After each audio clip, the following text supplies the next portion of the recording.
Once she finished her breakfast and retreated to her bedroom, Olivia leaned against her closed door and took a deep breath. She was exhilarated. When she looked down, she noticed she was shaking slightly. Melanie had been so awful to her in her past life that she still inspired a bit of fear in Olivia. Still, now that Olivia had the ability to fight back, a part of her was excited. She thought back to the first time she ever met Melanie in her past life. It was at a huge birthday bash Michael threw for Rachel. The event also doubled as a sort of debut for Olivia into Manhattan society, where she was officially introduced to all the Johnson family's elite friends and business associates.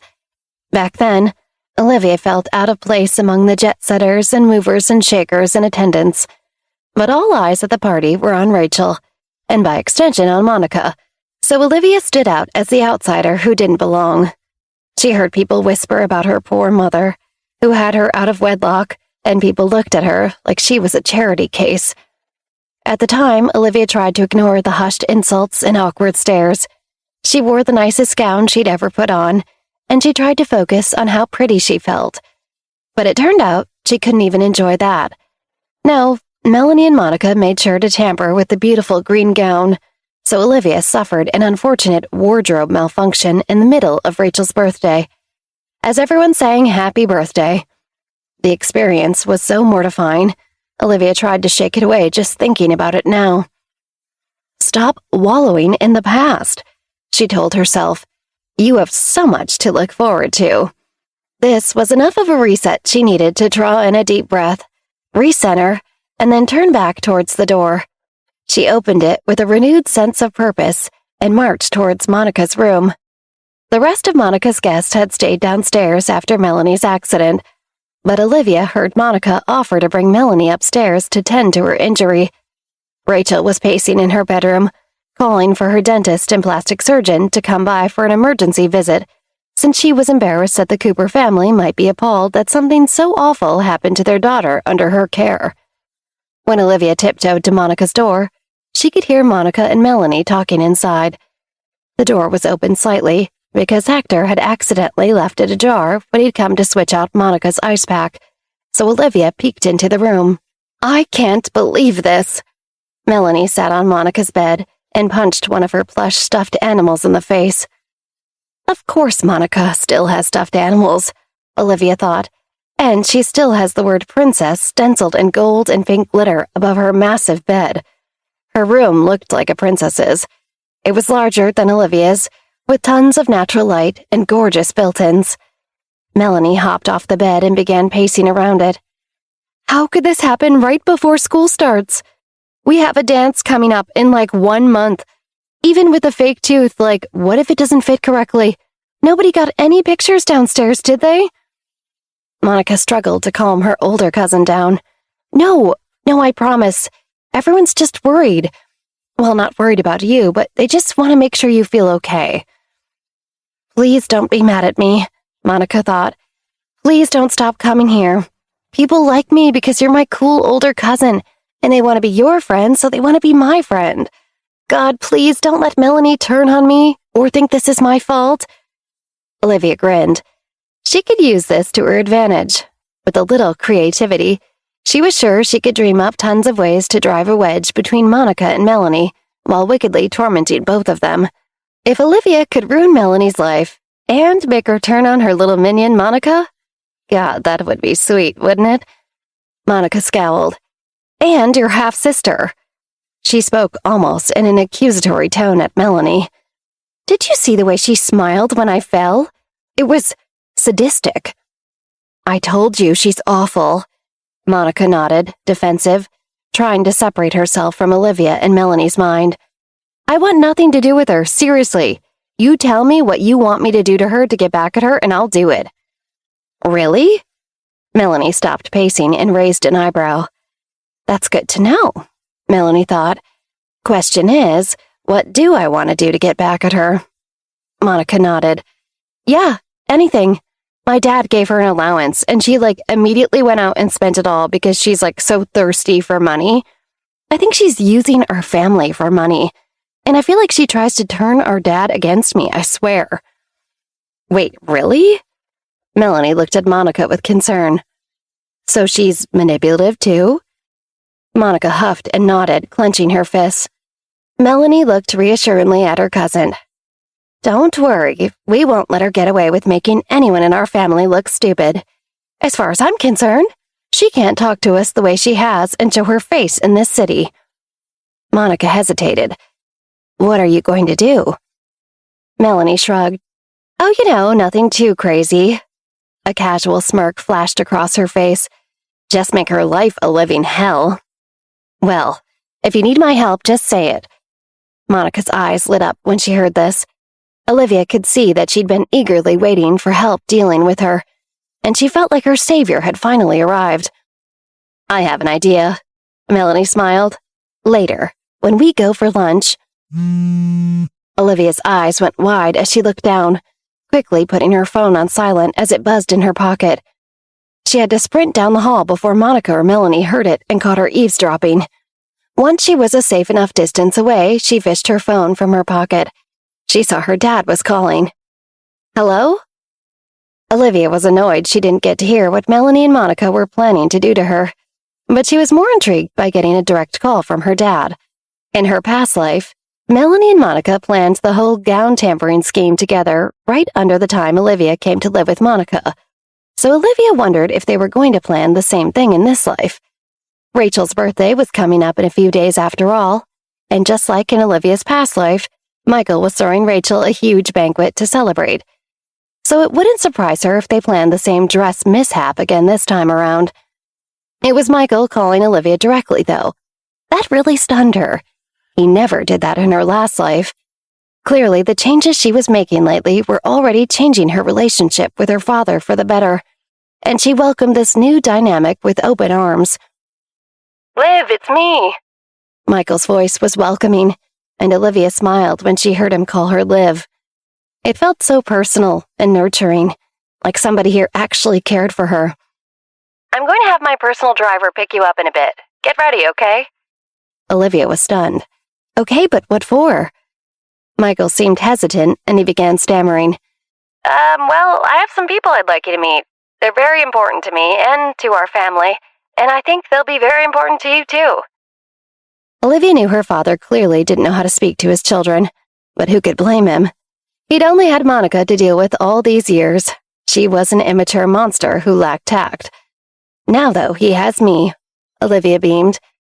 Okay, Dad, I'll get ready as quickly as possible. Great. Olivia heard Michael breathe a sigh of relief, and her brow furrowed. Why was he stressed? Did he think I wouldn't want to meet him?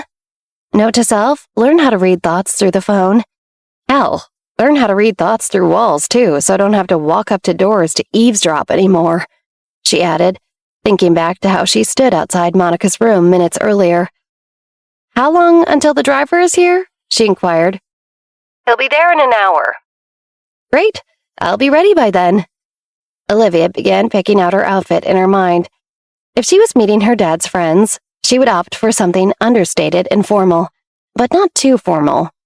A nice blouse with black pants, or a sleek pencil skirt maybe, and she'd wear her hair in a neat ponytail, or maybe a low, intentionally messy bun. Michael cleared his throat. Oh, one more thing. Don't be spooked if anyone mentions the word engagement. It's more that they just want to set you up with someone we think is of your caliber, to see how you two will get along. It's important that families of a certain status continue to associate, but it's not ironclad, so don't worry. Olivia could hear someone talking in the background, and she wondered if it was one of her dad's clients. He worked in commercial real estate, so he always seemed to be busy with clients. Anyway, I gotta run, sweetheart, but I'll see you soon. Love you. Love you? Her dad called her directly and actually said, I love you. Well, almost. One word off, but still, same idea.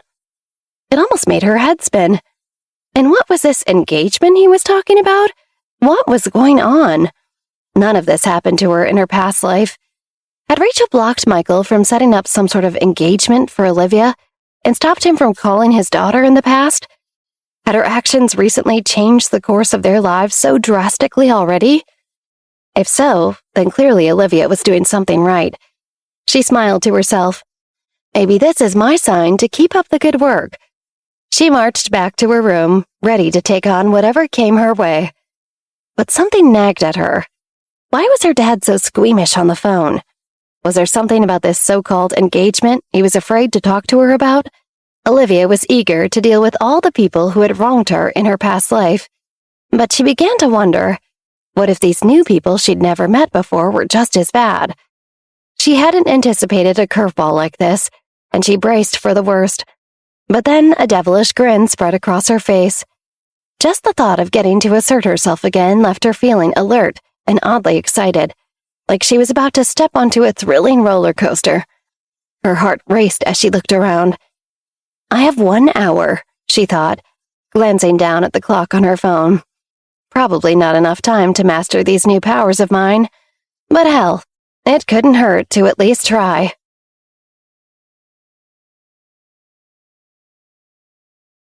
Olivia stared at the glass of water on her nightstand, willing it to move.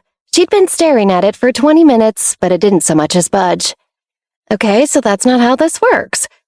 She tried moving to the other side of the room and moving the water with her mind from there. Still nothing. Maybe if I move my hands like this? No, this is idiotic and it looks ridiculous. She glanced down at her phone. Another 5 minutes had gone by. Annoyed, Olivia flopped onto her bed. What am I doing wrong? She sighed to herself, giving up. I have to get ready.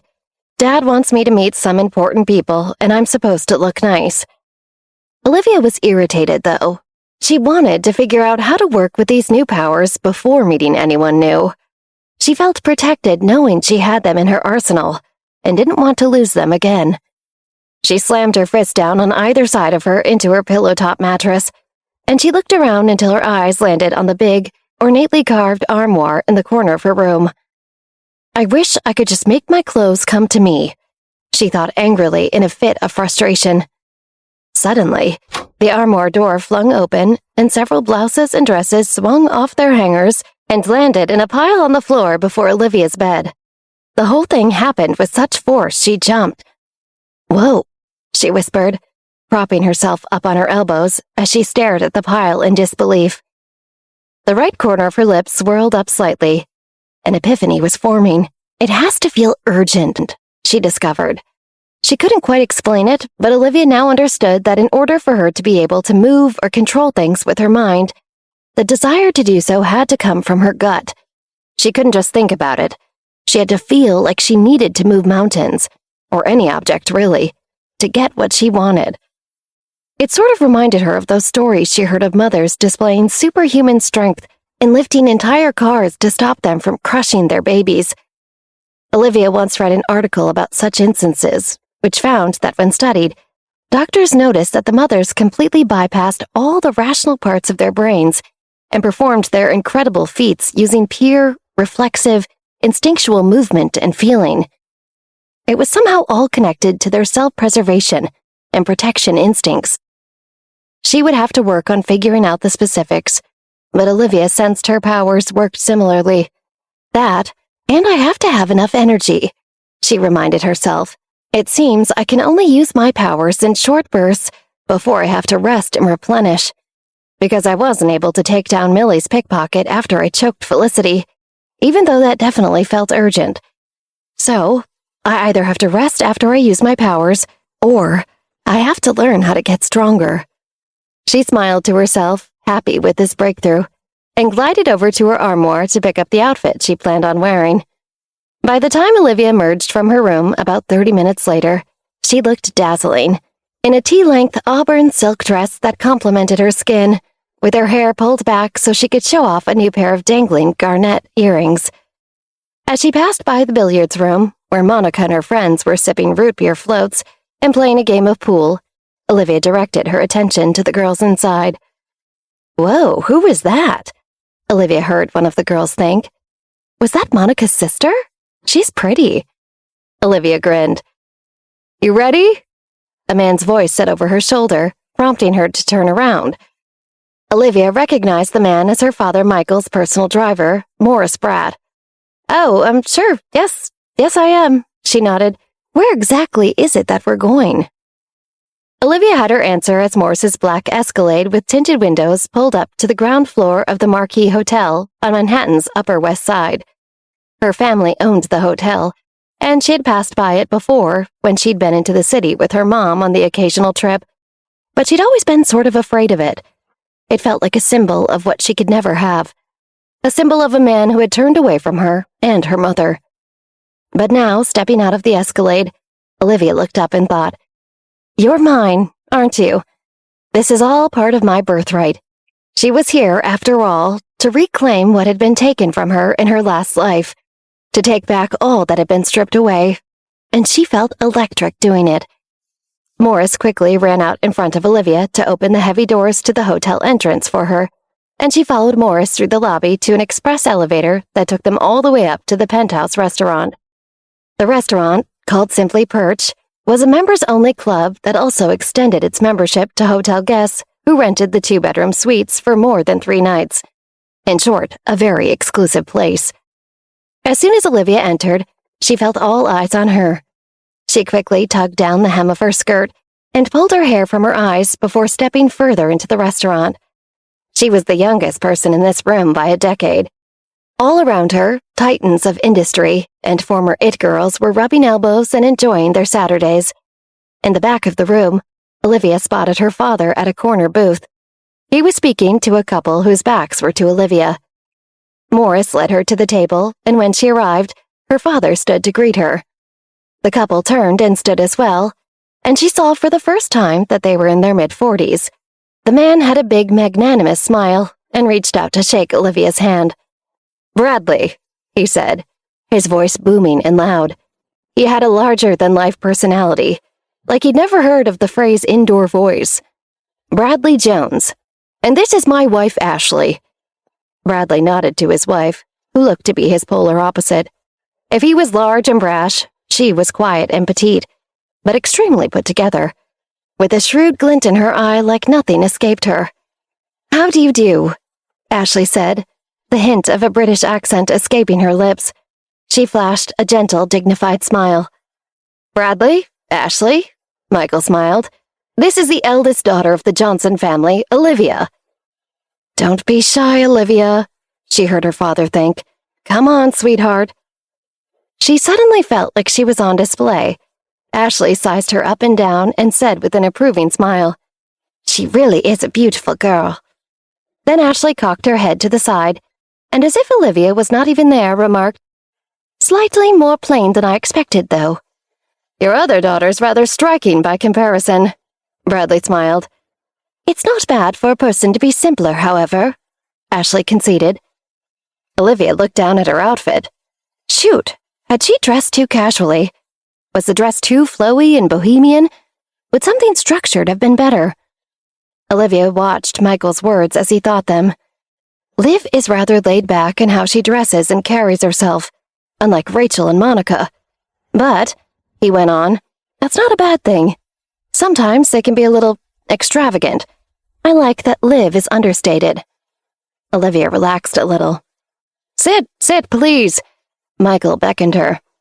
Once she did, an awkward silence followed, like no one knew what to say yet. Michael beckoned a waiter to begin serving their Omoski-inspired price-fix meal, which came out in multiple predetermined courses. "So how about the engagement?" Bradley said, before his wife stopped him by putting her hand up. Ashley casually tidied her skirt before looking at Olivia. "Olivia, you know about the engagement we're speaking of, correct?" Olivia glanced at Michael, who shifted in his seat. He looked slightly embarrassed. I should have told her more, she heard him think. She could sense the guilt coursing through him right now. Olivia turned back to Ashley and smiled. Yes, she wasn't about to betray her father. Ah, lovely. Ashley's shoulders relaxed. I wanted to bring Chris to meet you today, but he's off gallivanting around somewhere and couldn't be bothered. Ashley shot her husband a disapproving look. You spoil that boy too much. Let him get away with murder, and now look, he went out and forgot he had this scheduled. I'm sorry, hun, Bradley said with a jovial shrug. That son of mine's harder to wrangle than a wild horse, and I'd know. I grew up around horses. Bradley let loose a guffaw, and his wife rolled her eyes. Chris is just a young man, though. You know how they are. He'll grow up eventually. So I'm supposed to be engaged to a guy named Chris, who's a bit of a wild card, Olivia thought, trying to piece it all together. And he seems to be Bradley's son, but not Ashley's? So Ashley's his stepmom. Got it. We can arrange for them to meet another day, Michael quickly interjected. Olivia noticed how eager her father seemed. It was out of character for him. Clearly, it was important for him to set Olivia up with this Chris guy. She wondered what was in it for him. How about at Rachel's birthday party? Michael suggested. I hope you two are able to make it, and you can bring Chris so he can meet Liv. Her father looked at Olivia as if to say, How's that sound? But before she could answer, Ashley said, That would be lovely. Olivia, why don't you come sit beside me? Ashley patted the booth next to her with her delicate hand, beckoning Olivia to scooch down the booth closer to her. Once Olivia did, Ashley unclasped the exquisite diamond Dior bracelet she wore on her wrist and put it on Olivia. I want you to have this. Oh, I couldn't possibly. No, I insist. Ashley stopped her. Think of this as a welcome gift. I believe this is the start of a wonderful partnership for our families. Olivia looked at Michael, who was smiling at Bradley. Bradley extended his hand and shook hands with Michael. What was happening? Was Olivia being used to help her dad solidify business deals? It was clear from reading Michael's thoughts that she was. He was excitedly going over a task list in his mind, like he was giddy from acquiring a new partner. I should call Carl on Monday, talk the expansion into international markets once we solidify things at Rachel's birthday. Olivia deliberately stopped listening in on his thoughts. She felt gross being a pawn in her dad's work life. She wanted to believe he genuinely cared about her, so she looked at Ashley instead and smiled. Thank you again for the bracelet. Of course, I'm glad you like it. I hope it's the first of many gifts we exchange. Ashley smiled back, but her thoughts surprised Liv. Silly little fool, Ashley thought. I'm not interested in you. I'm interested in the secret behind you. Olivia froze, careful not to react. What did that mean? The first lunch course was served almost immediately after Olivia dipped into Ashley's mind, interrupting Ashley's train of thought. Curious, Olivia spent the rest of dinner wondering what Ashley could mean by the secret behind you. Was it something about Olivia's parents, or how she was conceived or brought into this world, or just about her family in general? What was the secret behind Olivia's life? I don't know why my mom's family lost their money almost 17 years ago, she thought, but it happened around the time I was conceived or born. My mom never really talked about it, so I always let it go. But is that what Ashley's referring to? Or was there some other reason her family brought her back to live with them now? Was that what Ashley meant? Conversation continued to swirl around her, so Olivia never had the chance to dive deep into Ashley's thoughts to find out more. Nor did she think it was the appropriate time to ask. Doing so might alert Ashley to her mind-reading abilities, and that was a talent Olivia very much wanted to keep a secret, so she made a mental note to inquire about her past later. On the car ride home, Michael sat beside Olivia in the second row of Morris's Escalade. Olivia glanced over at her father, watching the shadows and lights of passing lampposts lance his face as they sped back towards their mansion. How come you never told me about the engagement yourself? Olivia asked suddenly. I mean, before tonight? Michael looked at her with a strained expression. Darling, you... He moved his mouth like he wanted to say more, but didn't know where to start. He closed his mouth and sighed. How to find the proper words, he thought. Olivia realized she'd never heard her father call her darling before. The term of endearment stunned her. Maybe he really did see her as his own daughter finally. She felt bad for assuming he was just using her as a business tool earlier. Michael frowned. It's a long story.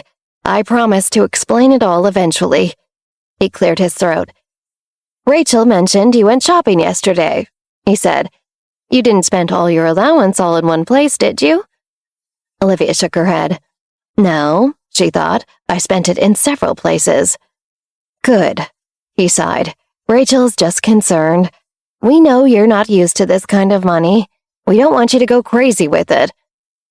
Olivia gave her dad a long glance, as if leveling with him. "Dad, don't worry. I'm a responsible young woman. I would never misuse or squander anything you give me." She wasn't lying. Olivia had already made a deal with herself that for every ridiculously frivolous item she bought, she'd also purchase a collector's piece that would increase in value as time went on. For example, who would have thought that the tiny, limited edition sample bottle of perfume that she got for free as part of the purchase she made for her mom's perfume bottle would rise to over $100 after its designer's untimely death in 3 years? Olivia didn't have the funds to invest in real estate or the mind to play the stock market, nor did she pay attention to winning lottery numbers in her past life. But she could remember which fashion items increased in value over time, because she would hear the socialites around her talk about the costs of their bags and clothes constantly. So she used the information she remembered and vowed to purchase such items now, as an investment. She knew limited edition designer items would only grow rarer and costlier by the year. So no matter what happened, she would buy her and her mother a collection that would keep them afloat through any storm. "I'm not only going to be fierce this time around," she thought, "but smart." Of course, Michael didn't know that. Olivia could see he was fretting over Olivia's spending. Apparently, Rachel made it sound like Olivia was hell-bent on spending his money. "This is my fault," he thought. "She didn't grow up with money, so perhaps she got too excited the first time I gave her any. Had he made a mistake giving her the credit card?" Olivia's heart sank. "Oh no," she worried. "Am I just some stranger who happens to be related by blood that he met a few days ago? Does he feel the same way everyone else at the mansion does, like I'm just some outsider?" This was how it was in her last life, and Olivia feared now that she'd misjudged her father recently. Olivia looked directly at him, reading his thoughts, and asked, "Dad, do you regret bringing me to live with you?" Michael's eyebrows knitted together.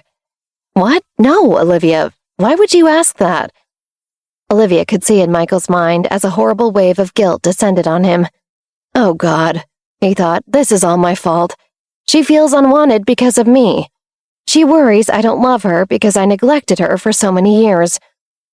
Michael's thoughts reassured Olivia. So he valued her after all. She bit her lip to hide a smile. It was good to know how he really felt about her. She could make use of this information, could use his guilt to help get what she wanted. "I don't know," she whispered innocently in response to his question. "I guess I really love being here, so I wanted to make sure you actually want me here. Because I hope to one day make you really proud. And I know Rachel and Monica are going to have to get used to me being around, but I want you to know I take my role as your eldest daughter really seriously," she smiled, "which is why I'm looking forward to meeting Chris Jones and doing whatever I can to further the Johnson name. And in the future, I hope I can even follow in your footsteps and help grow your company." Michael beamed with paternal pride. "Olivia, I don't know what to say. That warms my heart to hear that." "I'll never turn my back on her again," she heard Michael think to himself. He looked relieved, like it was a breath of fresh air to finally have a child under his roof who was actually interested in carrying on the legacy of his empire. Lord knows all Monica wants to do is throw parties and gossip with her friends. I need to make up for lost time with Olivia. Make sure she knows she's welcome here. "Olivia, you are my daughter," he said, eyes fixed on her. "Nothing can change that." Again, Olivia stifled a smile. She would continue using Michael's guilt to make him acknowledge her real place and worth in the family. With him in her corner, she'd not only gain a strong foothold in the mansion, but in the family business as well. "Once I'm installed as the rightful heir to the Johnson fortune and all our companies, I'll be unstoppable. Everyone who harmed her in even the most trivial of ways would pay, and she would chase down and personally drag each and every one of them down into hell." "I know it'll take some time adjusting," Michael continued, unaware of his daughter's private machinations.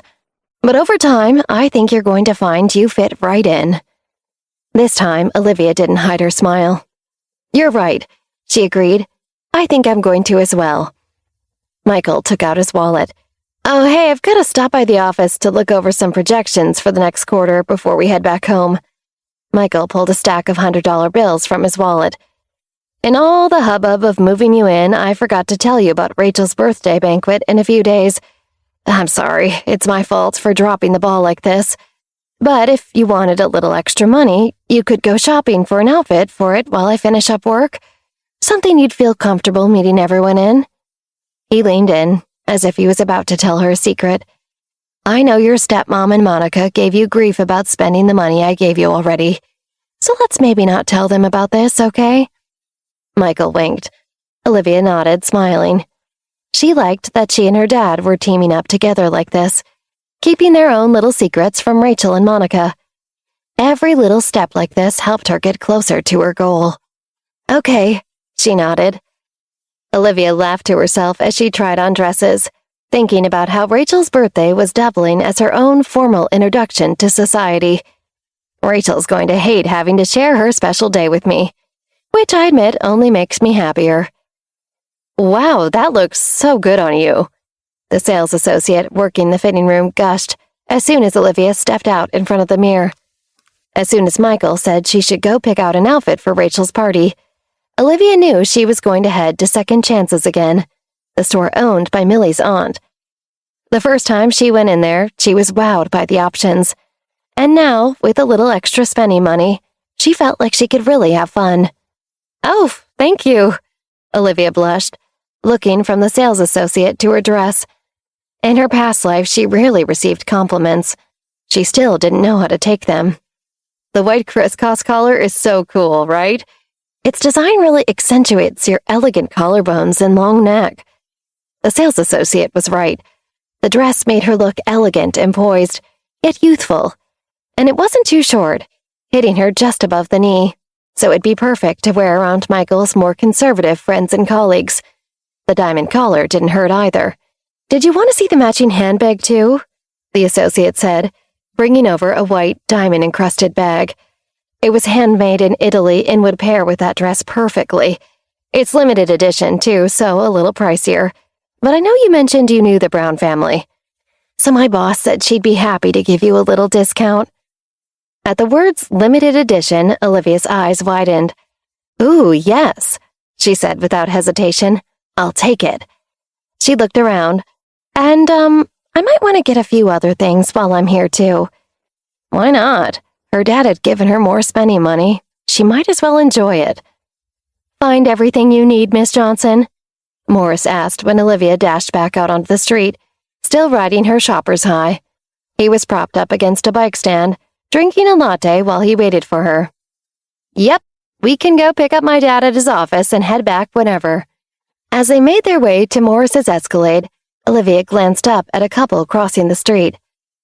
Isn't that Olivia Johnson? She heard the boy thinking to himself. Olivia wondered how he knew her, until she heard him think. Whoa, she looks way different than she did freshman year. Ah, so he went to Lincoln High. Now she's walking around in high heels and acting all hoity-toity, and she has a driver? She's probably such a stuck-up bitch now. I guess the rumors are true. She didn't have the grades to get into Marshall High, so her daddy bought her way in. Or maybe she prostituted herself out to pay the school off. Olivia flinched when he said this, and she whipped around to look the boy in the eye. He froze, shocked that she made direct eye contact so suddenly. Watching him, she felt an urgent sense of anticipation rising up through her stomach. Her spine tingled and she saw red. This was the feeling she'd felt when she'd gone after Felicity before, and with Melanie earlier. This strange, spine-tingling feeling like she wanted to exact vengeance on those who wronged her. That's what it was. Vengeance. Without thinking, she stretched out her fingers, then quickly made a fist. Instantly, across from her, scratch marks appeared across the boy from her old high school's right forearm, as though someone had attacked him with an open palm and dragged their sharp nails down his skin, tearing into it and drawing blood. "Oh my God!" the boy yelled. The scratches were thick and deep, and blood gushed from his body. Olivia turned back and continued walking with Morris. She would remember this feeling, the tingling sensation, so she could summon it whenever she wanted to use her power. "Oh, and Morris?" Olivia asked, leaning forward with a wry smirk, already thinking ahead to her next fun act of vengeance. God, that made her feel so alive. "Would you mind doing me a favor?" "Of course. What is it you'd like, miss?" "Can I leave this new dress of mine with you for the time being?" She gestured to her new dress in its shopping bag. "The gown? What for?" Olivia feigned an innocent smile. "I'm a little clumsy, and it'd be such a shame if I get it dirty. There are only 3 days left until Rachel's banquet, so I don't want anything to happen to it. I feel like you'd keep it safe, though." She looked up at him expectantly. "Oh, of course." He bowed his head. "I'd be happy to keep it for you, miss." "Perfect." Olivia drew in a deep, satisfied breath. Now she just had to put her next plan into action. "I said I want appealing canapes and tiny desserts," Rachel yelled at her kitchen staff. She demanded they do a run-through of the food they'd be serving at her birthday party in 3 days, and she was certainly glad she did, because none of the food before her seemed acceptable. "I don't care how they taste. If the food doesn't look appealing, no one will eat it. Presentation matters, people. People care about appearances. And to think, I almost let you surprise me with this atrocious display the day of the event. Could you imagine? With food like this, I'd be laughed out of New York." A door slammed behind her, and Rachel stopped mid-sentence to turn and see who was interrupting her. She was shocked to see Olivia and Michael waltzing in the back door and through the back door into the kitchen. "What are you guys? Were you together just now?" Olivia could see that Rachel had been so preoccupied all day, first with Melanie's tooth injury, and then with the important business of appetizer micromanaging, that she'd completely missed the fact that Olivia had left the house to go meet her dad in the city. "What the hell?" Rachel thought as Olivia eavesdropped. "I thought she was in her room this whole time.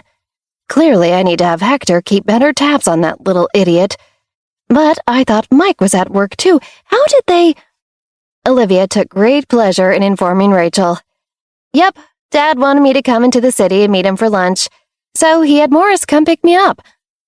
Olivia gestured to Morris, who was holding the shopping bags from Olivia's recent Second Chances excursion. "And he let her spend more of our money?" Rachel thought. God, he's welcoming her like she's actually part of the family. She was clearly livid, though she hid it well. Her expression remained placid. "You called Olivia directly?" Rachel asked. "Darling, you didn't have to do that." She smiled so sweetly at Michael, one couldn't be blamed for believing it was genuine, though Olivia knew better by now. "I told you I can always call her for you, so you don't have to interrupt your busy schedule." Michael shrugged. "I don't mind. It's nice to talk to her." Olivia smiled. She could tell this was killing Rachel. "No," Rachel thought. "What about Monica? He never calls her." "Dad wanted to have a dad and daughter day," Olivia said, rubbing it in. "And he wanted me to meet Bradley and Ashley Jones." Rachel's eyes seemed to narrow slightly at this. It was clearly taking everything she had to keep her composure. Those connections belonged to Monica, not this little bastard daughter of his, Rachel thought, seething. Monica used to be our everything, and now that Olivia's the eldest Johnson, it's like Michael thinks he can just make her the one who he introduces to people. No, Monica is the only real Johnson daughter. Olivia was living for this. She bit her lip so as not to smile as she read Rachel's inner thoughts. The woman looked like she was going to burst. "Where's Monica?" Michael asked. "No, Dad, you're ruining it," Olivia thought. "We were just getting somewhere good." Olivia was sure Rachel was about to blow a gasket and reveal the real Rachel, the conniving, monstrous Rachel that Michael didn't know lurked under the pretty, polite facade. "She's upstairs," Rachel said with a sigh. The sweet little party she threw for her cousin Melanie had to be canceled. Melanie tripped and suffered an injury. "Is she okay?" Michael asked with concern. "She will be, yes, and I paid for the emergency dental surgery that was required. so my sister didn't eat me alive. My sister's husband would think we're peasants if I let my niece get hurt here and didn't take care of it myself immediately. She looked at Olivia when she said the word peasants and shook her head. But it's all okay now, I've taken care of it. She fixed a smile on her face and presented as the how-does-she-do-it-all wife she pretended to be. You're superhuman, Michael smiled. He really was gullible, wasn't he? Well, Monica's inconsolable, Rachel said. She really had a talent for taking even the smallest opportunity to make herself and her daughter the focus of any conversation. I'll go up and see her then, Michael said. Don't mention your lunch with Olivia, Rachel blurted out. Then, as if realizing she'd sounded a little too overzealous, she course-corrected. I mean, just she'll be jealous to know you had a fabulous lunch while she was thoughtfully taking care of her cousin. Olivia rolled her eyes. Only Rachel could spin Monica as thoughtful and nurturing. The girl was a brat, and everybody knew it. Olivia looked around, quickly tiring of all this Monica talk. Morris, will you please carry my bags upstairs for me? Olivia said innocently, though she made certain to parade her shopping bags in front of Rachel. Rachel's thoughts quickly returned to her distaste for Olivia. Who does she think she is, flaunting her frivolous spending in our faces? As soon as I can show Michael the real Olivia, we're cutting her off. It was fun to toy with Rachel like this, Olivia mused. Yes, ma'am, Morris told Olivia. When Olivia tried to read Morris's thoughts, she was surprised to see he was neutral, thinking only, it's my pleasure to help. Morris clearly didn't feel any of the complexities of loyalty like the other servants. He refused to play into the policies of the house and only did as he was told. His priority had always been Michael, so he was helping Michael's daughter as merely a natural extension of his duty. Olivia is small and shouldn't have to carry so many things upstairs. Olivia watched Morris rationalize in his mind. So I shall help her. It was as easy as that. No taking sides, just a job to do, task to check off a list. Olivia loved how even-keeled he was, a veritable Switzerland walking among the Johnsons. As Morris approached the stairs with Olivia's shopping bags, Rachel cleared her throat. She looked at their other servant, Hector, who until now had been standing beside Rachel to oversee her food tasting. Hector, why don't you help with the bags? Rachel suggested. Morris, you have worked so hard. Why don't you head home and let Hector take over for you?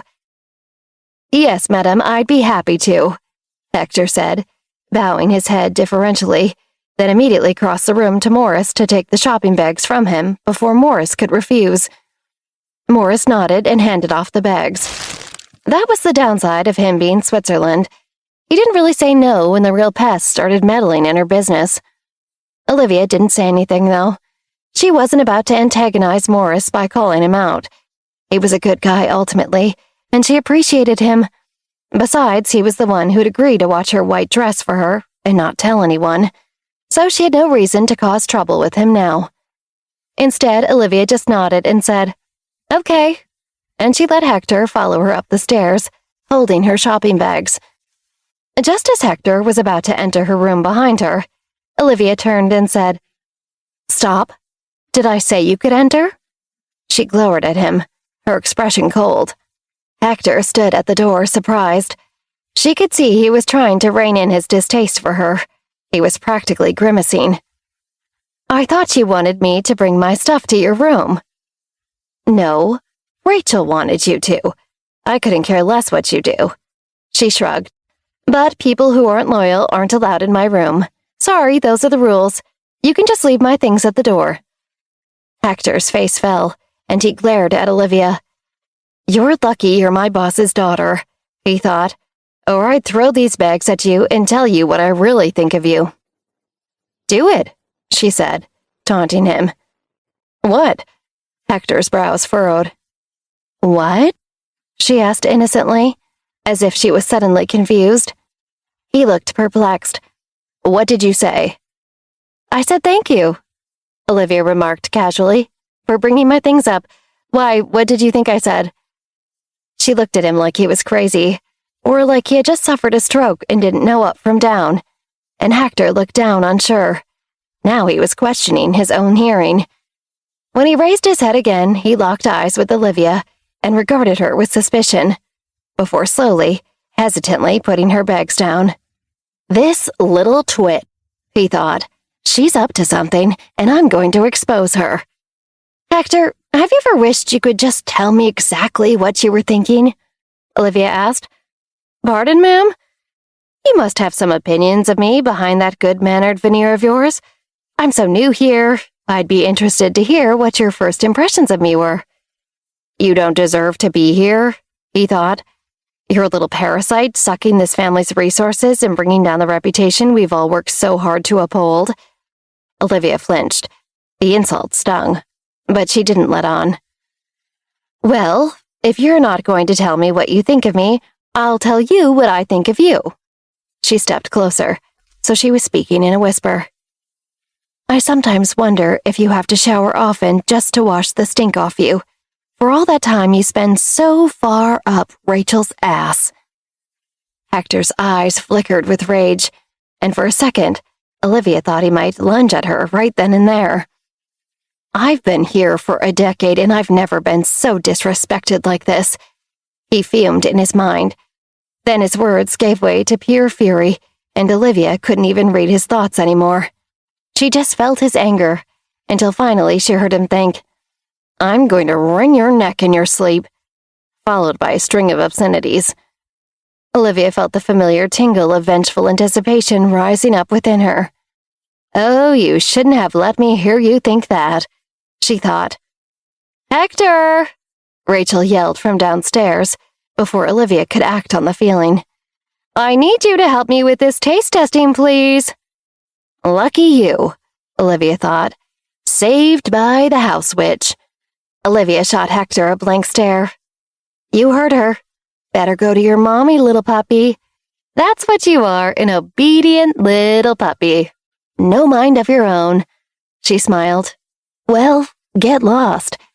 Hector clenched his jaw and turned around to leave, but Olivia shrugged. He deserved everything she'd said. I'm going to tell Rachel all of this, she heard Hector think. What a little snitch. Olivia shook her head and closed her door before putting away her clothes. Maybe it's best I didn't hurt Hector just now, though, Olivia thought as she sat down at her desk. It would have been obvious it was me if I'd impulsively killed him out of spite. Still, that didn't mean she couldn't kill him soon. Yes, Olivia decided, Hector must go. He was a little gossipy bird who chirped in Rachel's ear and who had the power to turn the other servants against her. But with him gone, Olivia would have a stronger hold on the house, and she'd be able to weaken Rachel and Monica's position in the Johnson family mansion, too. Before she could turn all her attention to Hector, Olivia had much more pressing matters to attend to. 1, she wrote down in her journal, figure out how to read thoughts more expertly. She sat on her bed and tried focusing on each member of her house to see if she could read their thoughts. After a few moments of silence, she determined this method wasn't working. Maybe I'm too far away from them, she reasoned. So Olivia decided to go for a walk around the house, stopping in different corridors and nooks and crannies to see if she could overhear the thoughts of the mansion's inhabitants once she got closer to them.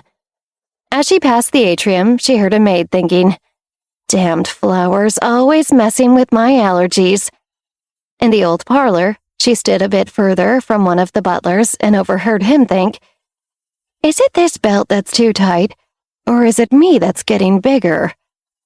In yet another room, Olivia spotted a different maid entering the mansion's grand ballroom, which was reserved for large social gatherings. She tiptoed into the room, behind the maid, and stood in the doorway, which was about 80 feet from the other side of the room, where the maid now stood. Olivia concentrated, and she could only catch certain words the maid was thinking. And after that, and then take the broom, the garden. Oof, my feet. Olivia nodded before retreating back into the hall. So, she thought, this power's almost like a radio antenna. She'd have to pay attention to distance and interference if she wanted to hear someone's thoughts. Good to know. Armed with this information, Olivia continued down the hall toward the mansion's breakfast room, which was located off the main kitchen. Once inside, she sat down at the table. It was fun sitting in like this and hearing the inner workings of other people's minds. It was like she could access some sort of hidden door into a world nobody else got to explore. From where she sat, Olivia could look right through a set of open double French doors into the kitchen to watch Rachel now, who stood preoccupied in the kitchen, barking orders at her staff. I still can't believe he'd take Olivia without consulting me, Rachel was thinking between yelling out instructions. She was quite the multitasker. And to meet Bradley and Ashley, they're so powerful. Why wouldn't he bring my little Monica instead? Less sugar, Rachel yelled at one of the chefs. Then she went back to thinking, Monica's actually the rightful heiress to our fortune. What's next? Is he going to install Olivia as an heiress too? God, I feel faint. I want more of a rise on these pastries, she shouted at a tiny sous chef who shook like a leaf under Rachel's direction. Damn it, no, you're doing it wrong. Rachel grabbed a plate from the sous chef's hands and flung it down on the counter so it shattered. Everyone in the room froze and looked at her. I'm sorry, Rachel said, recomposing herself. I've never let myself lose my temper like that. She worried privately. What will people think if they hear about this? She shook her head. God, this girl will be the end of me. And that's exactly what I want. Olivia smiled to herself.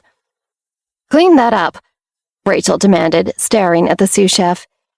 Didn't you see you dropped it and broke it? Rachel scanned the room as if daring the others to say that's not what just happened. You should be more careful now. Where were we? Olivia watched as Rachel thought, calm down and just try to think straight. What can you do to fix this situation? There's never been a challenge so difficult you weren't able to overcome it. Oh, I'll give you the challenge of a lifetime, Olivia thought. Play the part, Rachel thought.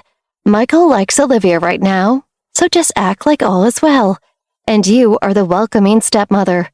And from there, you can show him she doesn't belong here. Study Olivia, find her weaknesses, and when the time is right, then strike, but not a moment before. No use fighting a battle you can't win yet. Ah, so that's your plan, Olivia snickered, glad she'd come down here to listen in on Rachel's thoughts. She could use this. Knowing Rachel was watching her every movement, looking for chinks in her armor was helpful. Rachel may have been a worthy adversary after all, but Olivia wasn't daunted.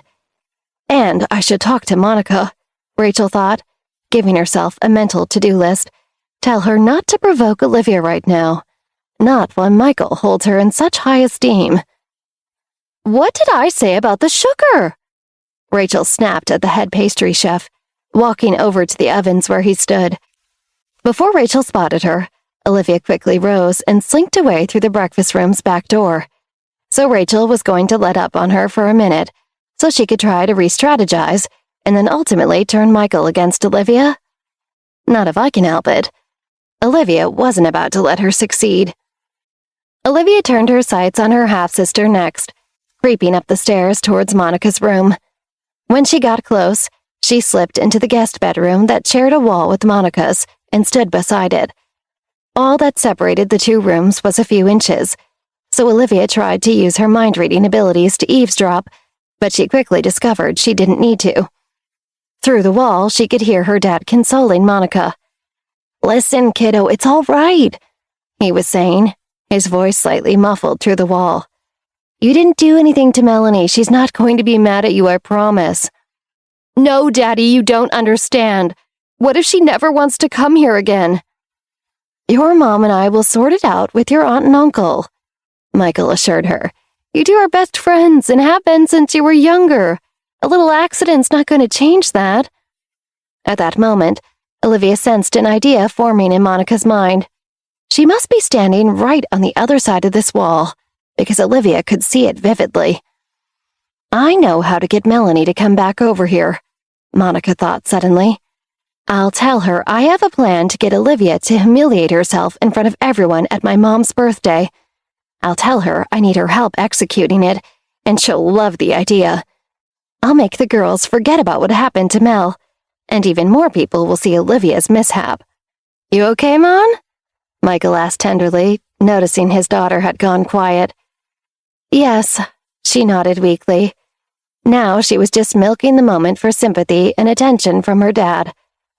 We're going to teach Olivia not to be so smug anymore, Monica thought, smiling slightly to herself.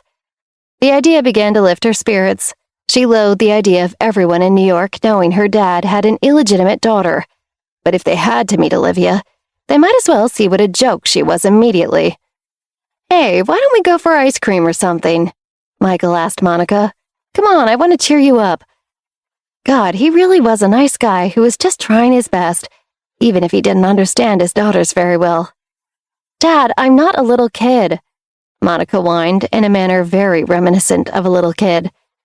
So, who doesn't love ice cream? I do. It's my favorite, and I'm an old geezer. You're not old, Monica laughed. Okay, fine, yeah, let's get ice cream. But can we take the Ferrari and put the top down? Olivia heard Monica moving towards her bedroom door, so she quickly retreated from the neighboring guest room and fled back down the long, dark hallway towards her own bedroom. Reconnaissance mission successful, she thought to herself. The following day, when Olivia heard Melanie and Monica laughing out by the pool, she knew Monica must have enticed Melanie with the promise of a scheme that would humiliate Olivia and pay her back for daring to not suck up to Melanie. Olivia waltzed into the dining room for breakfast when Rachel surprised her. Oh, there you are, sweetie. Sweetie, Olivia thought. This is new. In her past life, Olivia would have fallen for this nice stepmother act, thinking she'd finally won Rachel's affections. She wouldn't have realized this was just a tactic employed by a Machiavellian woman to get her to drop her guard, so Rachel could strike even deeper and hurt her even more. Here I am, Olivia shrugged. I called up a designer friend of mine the other day when I realized you were going to be living with us, and I asked him for a favor that I think you're really going to like. Rachel glanced out the window towards the pool. He's bringing by this season's collection, and he said we can all choose one gown to wear for my party. Rachel smiled sweetly. They'll be debuting on the runway the same day as my party, so we'll be the first people to wear them outside of Fashion Week. Isn't that exciting? Wow! Olivia feigned enthusiasm. That's so nice of you. Rachel shrugged. It's the least I can do. I know you'll be meeting everyone at my party, and I just want you to feel your best. God, she's good, Olivia thought. Do you know the brand Daniel Lauren by chance? Rachel asked. Olivia had to laugh. Of course. It was one of the most popular couture brands in the world, up there with Chanel and Prada. It originated in France in the 17th century and only opened its flagship store in New York City 2 years ago, because it had maintained it was a European brand only. But it was deeply loved by the wives and young ladies of New York City's high society, and they often flew on their private jets once a season to see the new collections. Even the British Princess Avery chose to be dressed by Lauren's chief designer, a wild Austrian man named Johannes Bauer. Naturally, such brand value came with a very hefty price tag, but Rachel would do anything to cement her status and identify as one of Manhattan's elite, which probably explained why she'd clamored to be Johannes's friend, too, buying up dresses from every one of his collections until he couldn't ignore her. I'm going to have Monica and Melanie wash up, then I'll have you all meet me in the parlor for the fittings after your breakfast. I want everyone to pick their favorite dress. Maybe this will make up for what happened to Melanie last time she was here, Rachel thought, eyeing her niece by the pool, holding an ice pack to her face to bring down the swelling around her shiny new tooth. I can't wait, Olivia gushed. You said there's a whole collection? Mm-hmm. What a dream. I wonder which one will be my favorite. Of course, Olivia already knew the answer. She was one step ahead of Rachel, and of Monica for that matter, because all this had happened before, in her past life, and she wondered if it would unfold the same way this time around. Madame, Hector said while wheeling in a rack of dresses and garment bags, the Daniel Lauren collection, as you requested. He handed over a sealed envelope, with a letter from the designer himself. Hector wore white gloves while transporting the dresses, as provided by the designer himself, because the dresses were considered so pristine. "Thank you, Hector, that will be all. The girls will want to try the dresses on, so please send for 2 of the maids to come assist us." Hector bowed and left the room as Rachel opened the envelope and read the note inside. "Oh, that is so sweet. The chief designer, Johannes, says he wishes he could be here, but he's prepping his big show. And he invited me to sit front row next year for my birthday. Finally, someone is giving me the respect I deserve," Rachel thought. Olivia watched her. Rachel was insecure and hated how people didn't always treat her as a formidable presence worthy of respect, in spite of her wealth and connections, simply because she had been Michael's mistress. People talked about Rachel behind her back, and she knew it. She'd spent years trying to play the part of the perfect, well-mannered, high-society wife to get people to change their minds about her. And it's finally paying off, Rachel thought. "Not for long," Olivia mused. Monica fawned over the gowns in front of her. "Wow, Mom, these are gorgeous." "Yeah, Auntie Rachel, you've really outdone yourself," Melanie agreed, impressed. "Good," Rachel thought. "Now maybe you'll tell my brother-in-law what a good aunt I am, and that side of my family won't shun me for your little tooth mishap." "Try them on," Rachel encouraged the girls. "That's what they're here for." "Ooh!" Monica pulled a deep purple silk dress off the rack. The front seemed like a regular slip dress, but 3/4 of the way down and back, tiny crystals and diamonds were sewn into it so it shimmered when it hit the light. "I love this one." "This one would look great on me," Melanie said. Modest as ever, Olivia thought, watching Melanie pull a strapless tulle and organza gown from the rack that looked like a sunburst. When she tried it on, Melanie looked statuesque, her tall frame towering over the others in the room.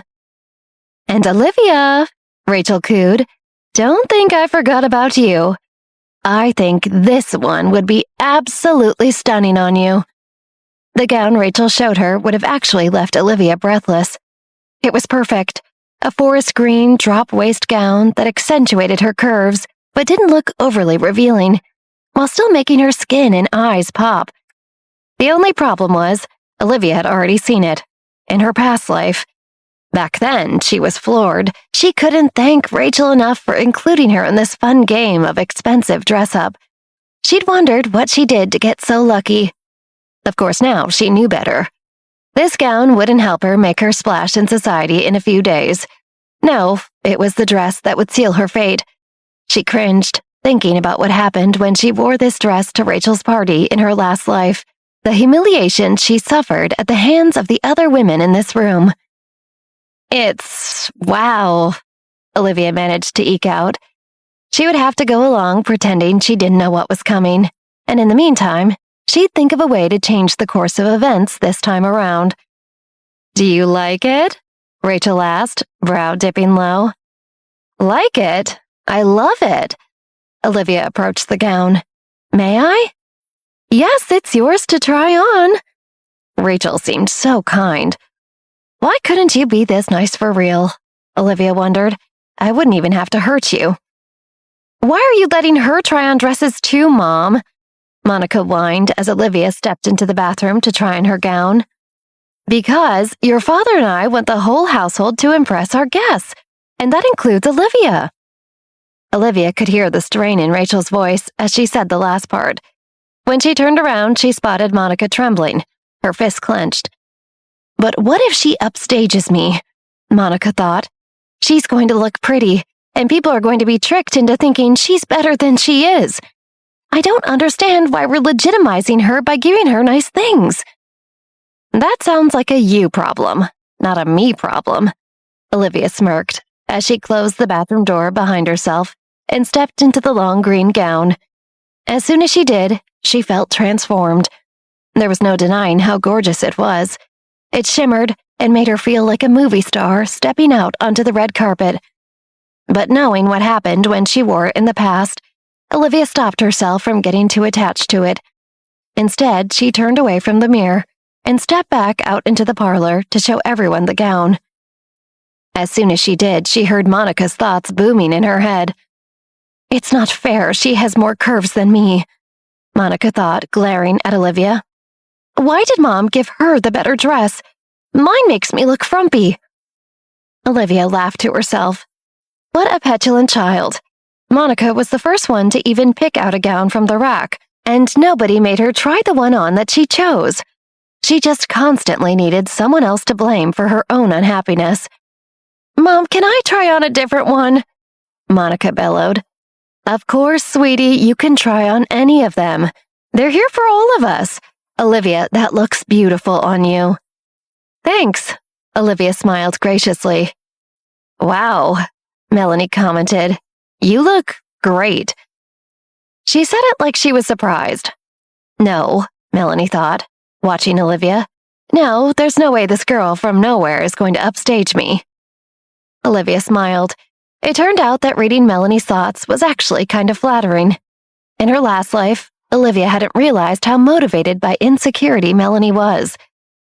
I should try on more options, Melanie said, turning her attention back to the remaining gowns on the clothing rack, just in case there's something I might like more.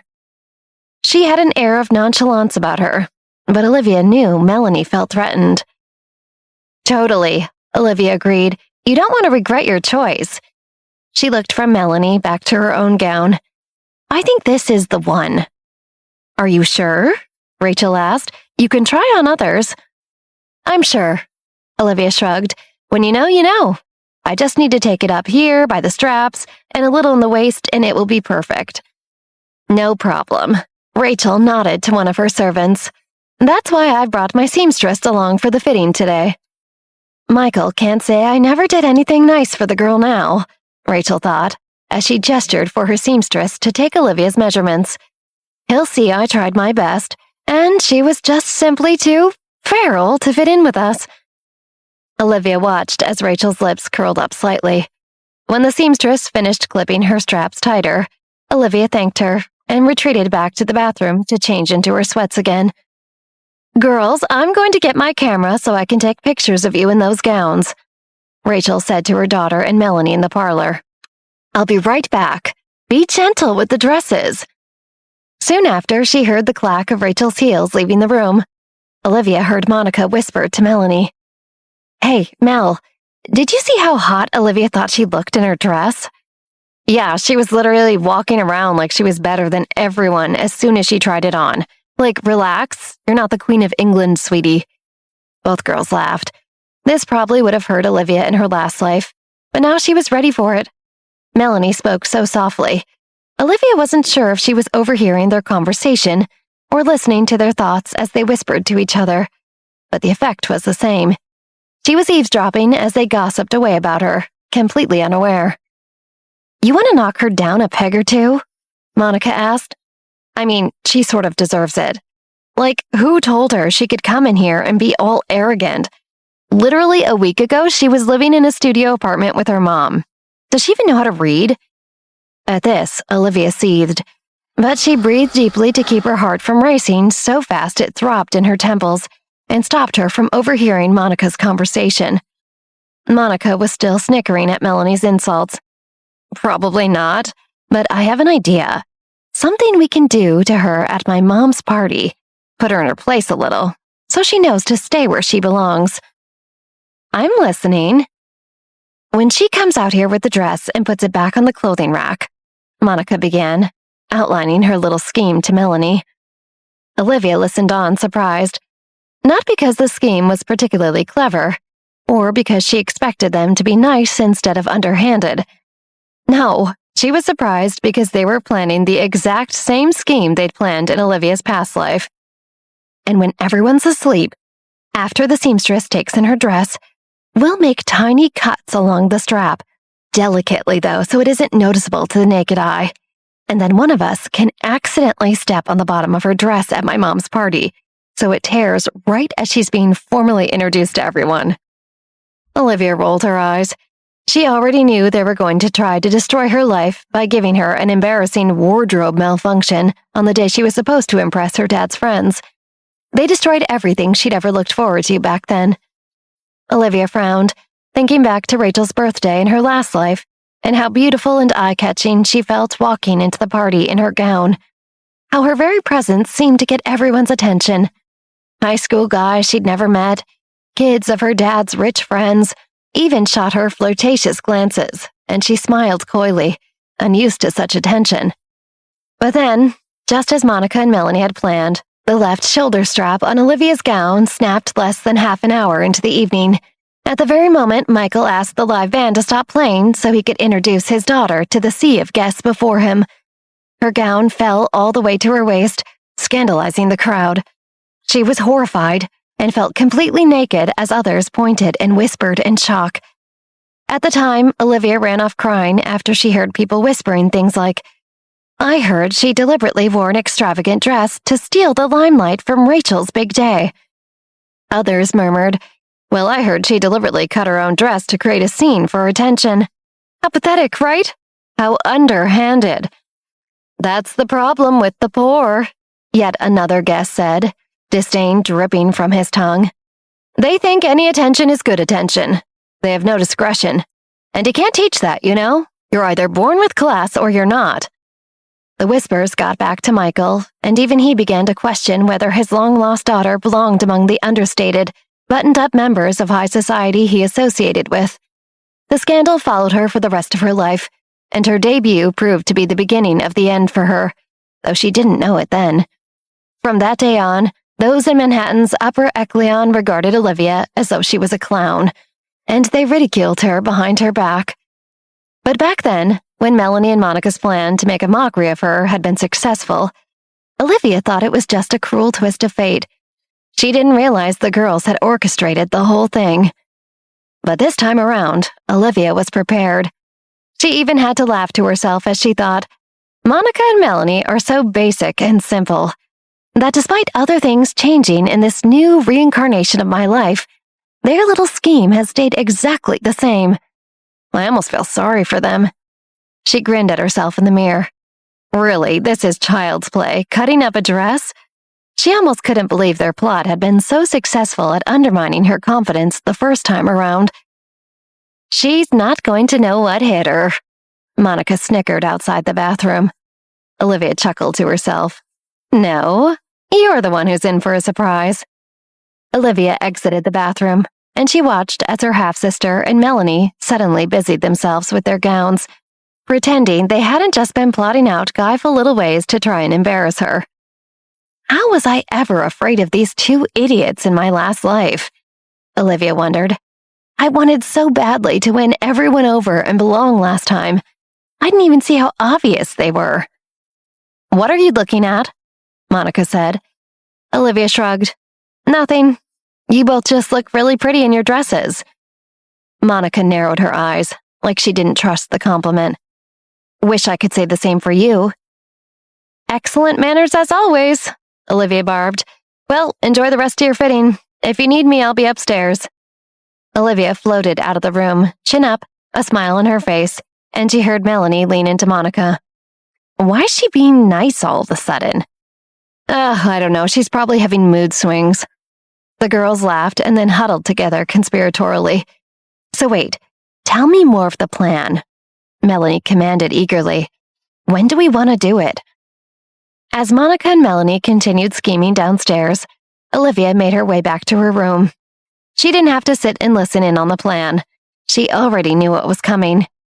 And this time, she was more than ready to beat them at their own game.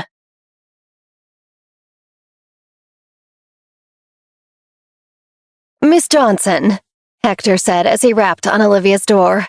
Dinner is ready. Olivia opened her door just as he was about to knock again. I've been calling you for dinner, you're late. Well, then I guess you didn't do a good enough job then, huh? Olivia retorted. I was listening to music. Race you downstairs? Hector looked confused. Is she serious? Olivia heard him think. Relax, I'm kidding, she smirked. Old man like you? He'd probably break your neck if you tried running. Well, there's an idea, she thought, amusing herself. It was fun teasing Hector. He deserved it for all the times he worked with Rachel to make Olivia's past life miserable, telling maids they didn't need to clean her room while they cleaned the rest of the house, forgetting to tell Olivia about mealtime so she missed the illustrious breakfast served by the staff.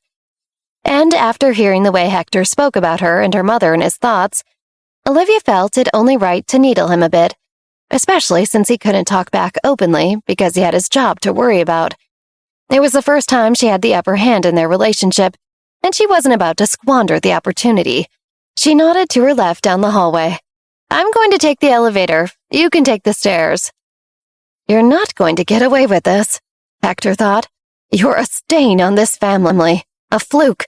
Your father will see he was mistaken bringing you here, that you're lower than low, poorer than the poorest servant among us, and you have no business being here."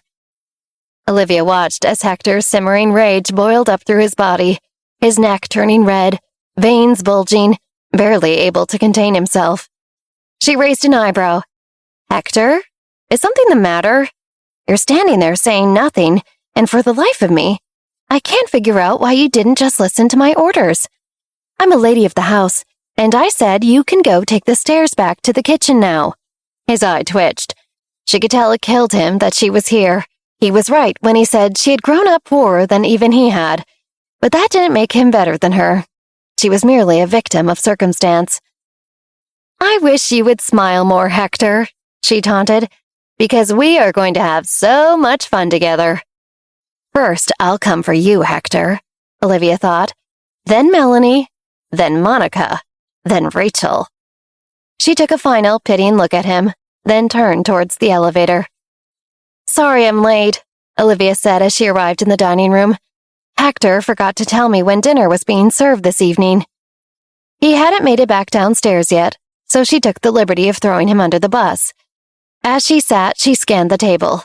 It felt sparse, since only half of the 12 regal brown leather chairs were occupied by Monica, Melanie, Rachel, Michael, Grandpa Jack, and now Olivia. As soon as Olivia reached across the table for the bread basket, Rachel tilted her head. She was eyeing Olivia's wrist.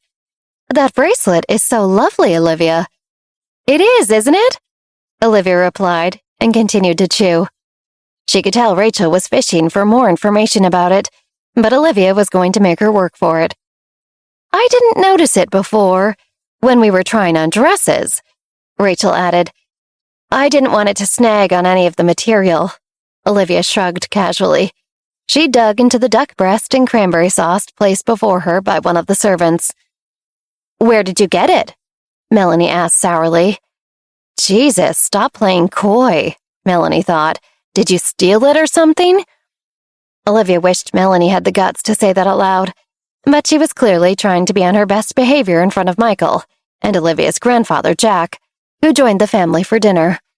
Besides, Olivia knew that Melanie and Monica had to play nice right now, so Olivia would drop her guard just long enough for them to be able to humiliate her during Rachel's birthday. "Someone gave it to me," Olivia answered. "Who gave you such an expensive bracelet?" Monica scoffed. She looked at Rachel. "Mom, you should check your jewelry box later to see if any is missing." And apparently Monica can't even help herself, Olivia thought, even when she's supposed to be playing nice for 24 hours. She could read Melanie's mind and saw that she was trying to speak in code to Monica. "Stop, you're going to give us away. If you bully her too much, she'll run upstairs and lock herself in her room, and we'll never be able to get in to go through with our plan." Too bad Monica couldn't read thoughts. She simply continued laughing at her own bad joke until Michael whipped his head around and said, "Monica, that's enough." "What?"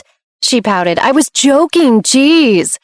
She shrugged, then added quietly, "I thought it was funny." Michael slammed his hands down on the table and Monica jumped. "Monica, why can't you be nice to your sister? You two are related by blood."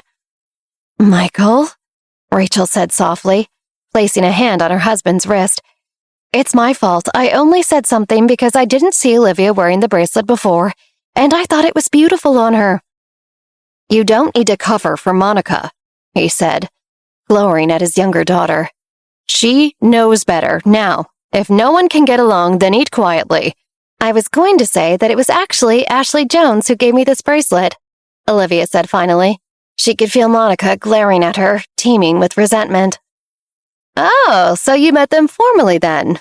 Olivia's grandfather chimed in. Until now, he had been sitting at the table, silently picking away at his duck with small, contemplative bites.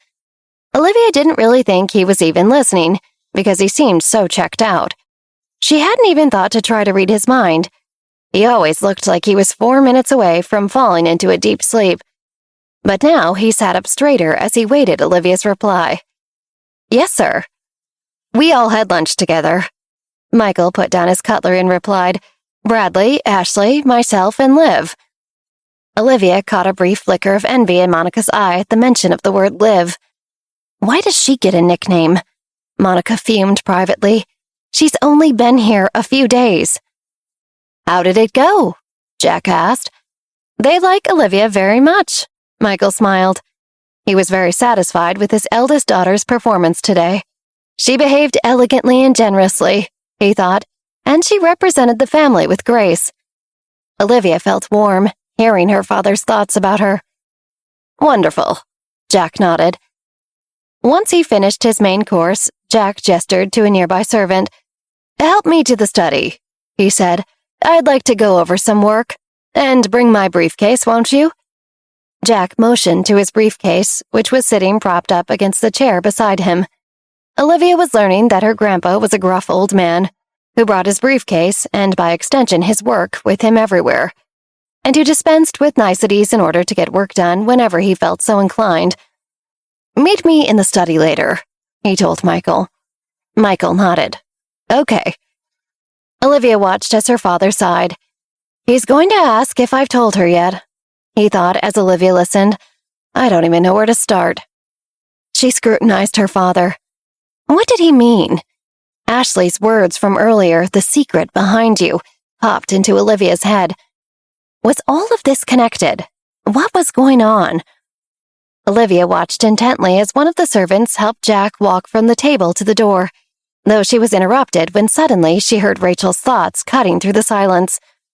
I can't believe he didn't tell me beforehand, Rachel was thinking. Olivia turned to look at her father's wife and discovered Rachel was staring at Olivia's bracelet again. It's like she was fixated on it. If Michael had tasked me with telling Olivia about their little lunch meeting, I could have intervened and come up with a million excuses for why she couldn't make it, Rachel thought. Next time, I should make him go through me. I'll just tell him I know her schedule better than he does, and he should let me make plans with the Jones family. So that's why I never met the Jones family in my last life, Olivia thought. My dad must have tried to introduce us, but Rachel always blocked him from doing so. And what right does Olivia, Victoria's daughter, have to marry into that family anyway? Rachel was ranting on in her mind. Only Monica should be able to marry into such an established family. Victoria's daughter deserves to be with scum. I beat out Victoria for Michael. So why should my daughter come second to her daughter? Thinking this, Rachel put down her fork. She no longer had an appetite. Olivia watched her carefully. So it wasn't enough to ruin my mom's life just so you could have what you wanted, she thought, eyeing Rachel. You want to try to ruin mine too, so immature little Monica can feel better about herself? Olivia scanned the table and deliberately locked eyes with Monica before flashing a menacing smile. She was ready for whatever they threw at her, because they had no clue what she had in her corner this time around. When dinner was finished and everyone was excused, Olivia waited for everyone to exit the room before stopping her father. Dad? She muttered cautiously. He stopped and turned towards her. Yeah? She looked down, uncertain. Is there anything I don't know about this engagement with Chris Jones that I should know? She worried questioning her father so directly would maybe incur his wrath, but she had to know. She couldn't keep going on like this. Michael looked down and he averted his eyes. I have to tell her eventually, he thought. Dad, if there's something, whatever it is, you can tell me. She tried to sound as understanding, as sweet as possible. Well, about the engagement, Michael said quietly. Your maternal grandfather agreed to it with the Jones family back when he was around. Olivia frowned. My maternal grandfather. She had no impression of her mother's father. She had once asked Victoria about her other relatives, and her mom had always been vague and elusive in her answers. Now, though, since Mike mentioned it, Olivia felt that she had a chance to ask directly. Where is my maternal grandfather? Is he still alive? Why have I never seen him before? Now Mike frowned, and again he looked away. It was silent for a moment before he said, his voice somber and low, "To be very honest with you, I don't know either. He disappeared 17 years ago." 17 years ago? Olivia blinked. That was right about the time What happened before I was born? If she remembered correctly, her parents broke off their engagement 17 years ago, right before Victoria found out she was pregnant with Olivia. Liv always assumed Rachel had caused the split because she seduced Michael and manipulated him into leaving Olivia's mom. But did something more drastic happen during that time which caused a rift between Victoria and Michael? Michael sighed. He looked reluctant to speak, but after a moment he finally parted his lips. At that time, your grandfather's company, Rogue Multinational, went bankrupt for some reason. After that, your grandfather went missing, but... Michael looked down for a moment. That's all that anyone knows. There aren't any other relatives on my mom's side we can ask? Olivia asked. Hasn't anybody ever tried? She was so confused. How did nobody ever inquire about this? He was a successful owner of a huge conglomerate that went under who just disappeared, and nobody tried to find him after? You have 2 uncles who went missing along with your grandfather. Mike sighed. And nobody can find them? Olivia asked. Michael looked at her square in the eye. Believe me, we have tried. I know your mother has tried. If they want to be found, we would have by now. But your grandfather had a lot of resources. So he chose to disappear? Michael sighed again. I don't know. He softened, putting a hand on Olivia's shoulder when he noticed her frown. I know it's a lot to take, not having answers, not having closure or knowing exactly what happened.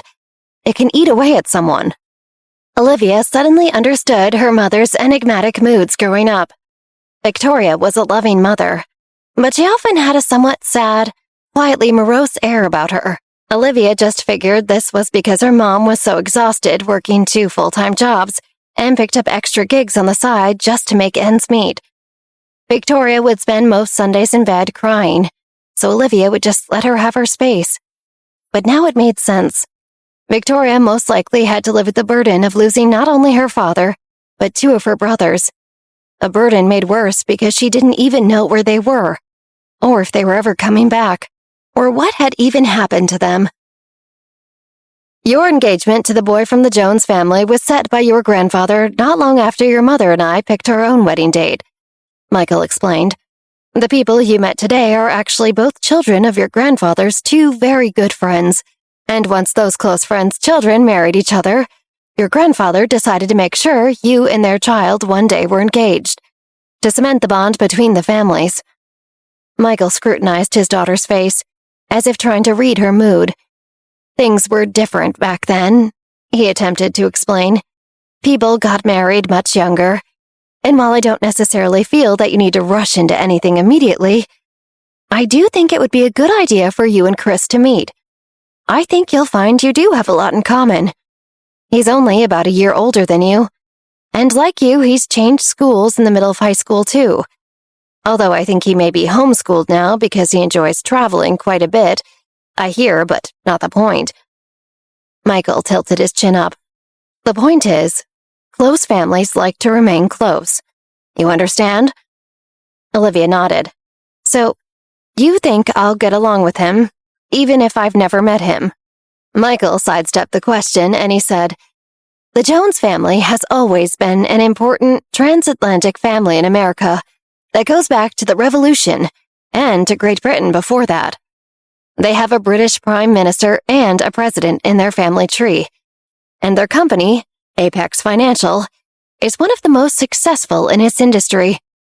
So Chris Jones is the result of influential, powerful families marrying each other over and over, Olivia thought, and I'm being tapped to be engaged to him? She had to admit, it was sort of flattering to know her dad trusted her enough to represent their family in such an important union. Olivia smiled. Well, then I look forward to meeting him. Michael's face relaxed into a smile. I like to hear that. Olivia could tell he was relieved that his daughter understood what he was asking of her. Because they have holdings in multiple countries, and because we are looking to expand our holdings overseas, it has always made sense to remain close, he told her frankly. She liked that he felt comfortable speaking openly like this with her, like they were equals. It's well known that the Jones family motto is family first, so it would be beneficial if they thought of us as family. Yes, Olivia decided. She appreciated that her dad was being so forthcoming with her. Unlike everyone else in this house, he didn't hide or sugarcoat his ulterior motives. He told her directly what he hoped her meeting Chris Jones would ultimately achieve. But one question still nagged Olivia. She met her father's gaze hesitantly. So, is this why you brought me back to live with you then? To get engaged to the Chris Jones boy? It all makes sense, she thought. And while she appreciated his honesty, it still hurt that she hadn't been summoned because her father loved and missed her. Instead, it was all just business. No, he assured her, not at all. Okay, Olivia mumbled, dubious. I mean it. Bringing you back wasn't about the engagement. Well, not for me at least. Your grandfather, sure, he may have wanted that, but if anything, I've been wanting you to come back for a while. Having your grandfather on board made it easier. Before Olivia could ask what exactly he meant, Michael's phone rang. Shoot, I have to take this, sweetie. She hesitated. But it's Hong Kong, he said, like she'd know what that meant. The time difference, I'm sorry, we could talk more later. She tried to respond, but her dad had already picked up his call and was halfway down the hall, heading towards his office. She watched as he disappeared around the corner.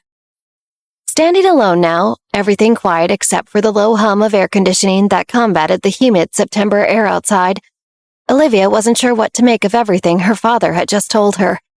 Her eyes grew dark as she brooded. If it was not for the engagement, then why did Mike bring her back? Was it really out of the kindness of his own heart? And if Michael did really want her to come back earlier, then who had been stopping him before? And why did Victoria's family company close down 17 years ago? Where did her grandfather and uncles go? She had so many unanswered questions. Had they not told her any of this earlier because they didn't value her? Olivia scolded. If I had no value at all, Jack wouldn't have suddenly brought me back, she tried to tell herself. No one would spend time and effort on someone who has no value. In fact, maybe I'm more valuable than I even know. Maybe there's something in my past, or in my birth, or in my maternal grandfather's disappearance, or my mom's family that I'm not aware of. Olivia thought about all of this, but could not piece together any clues about what had happened before she was born. As she tried to make sense of it all, she began to feel like she was drowning. In the middle of the sea, no land in sight, with strong currents all around her. If she was not careful, she would be sucked into the deep, unable to call for help. There was so much to digest. So much about her family history she'd never known while living in that small, cramped apartment with her destitute mother for years. Overwhelmed, Olivia rubbed her temples. It's okay, she promised herself. Eventually, I'll get to the bottom of this. The new Olivia doesn't back down. The new Olivia takes her life and her destiny into her own hands. Anything I don't know now, I will one day know. And in the meantime, I'll simply play the part. After all, Olivia figured, her father did see her as capable and worthy enough of helping him solidify two family dynasties together in one union, didn't he? So, I'll rise to the occasion and meet Chris Jones. And with the Jones family backing me, I'll be the most powerful girl in every room and every social circle I enter. She thought of Monica and of Rachel. And my enemies won't have anywhere to run then. Rachel thinks she's so powerful, ordering the servants around and manipulating my dad. Olivia seethed. But once I'm aligned with Chris's family, I'll show her real power. I'll be able to pull strings and influence with even more people at my disposal than she could even imagine. And I'll hurt her the way she hurt me, but with more power and more strength than she ever saw coming. But first, a sly smile spread across Olivia's lips as she turned to look down the corridor that led to Monica's room. Tonight, it was time to pay Melanie and Monica back for all their scheming, to teach them a very important lesson about messing with her. She quickly scurried up to her room, an excitement brewing inside, the familiar tingle of anticipation flowing from her stomach out towards her limbs. Once inside, she closed the door, but intentionally left the door unlocked. Then she opened her giant armoire and admired the green gown, hanging immaculately on its hanger, shimmering under the lights. The seamstress had fixed the straps and taken the waist in, and had left it on Olivia's closet to try on before Rachel's big birthday banquet. The gown was so gorgeous it seemed to brighten up Liv's damp, cold bedroom, and she couldn't help but stop and admire it for a few moments. Too bad they're going to destroy you, she thought. But I suppose in war, there are always casualties. This time around, though, if Olivia was successful, the dress wouldn't be the only one. Olivia changed into a new pair of silk pajamas, washed her face, and then tidied up her room a bit while listening to music, getting more excited about what she knew was to come. As midnight approached, she arranged the pillows on her bed in such a way that when she tossed the covers over them, it looked like she was asleep under the duvet. Then she turned off the light and snuck into the corner of her room between her desk and the wall, and she waited. After about 30 minutes, Olivia heard footsteps outside her door. Then the quiet, almost imperceptible sound of the doorknob twisting. Her eyes had adjusted to the dark, so she could clearly see two figures enter the room, tiptoeing quietly, dressed in all black. One checked to see that Olivia was asleep in bed and seemed satisfied after seeing the pillows under the covers. "Liv," one figure whispered. It sounded like Monica's voice. "Olivia." They were checking to make sure Olivia was fast asleep and wouldn't wake up. In the corner of the room, tucked behind her desk so she couldn't be seen, Olivia watched Monica and Melanie tiptoe around the bed towards the armoire. One of them turned on a small flashlight and the beam of white light danced along the floor in front of them, leading the way. So this is how they did it, Olivia thought. In her past life, she had slept through it all. She never even knew that Monica and Melanie were responsible for her gown mishap until long afterwards, when Monica let it slip. Now, though, as the girls were distracted trying to open her armoire all the way without making any sound, Olivia stood and crept towards them. It was time to strike.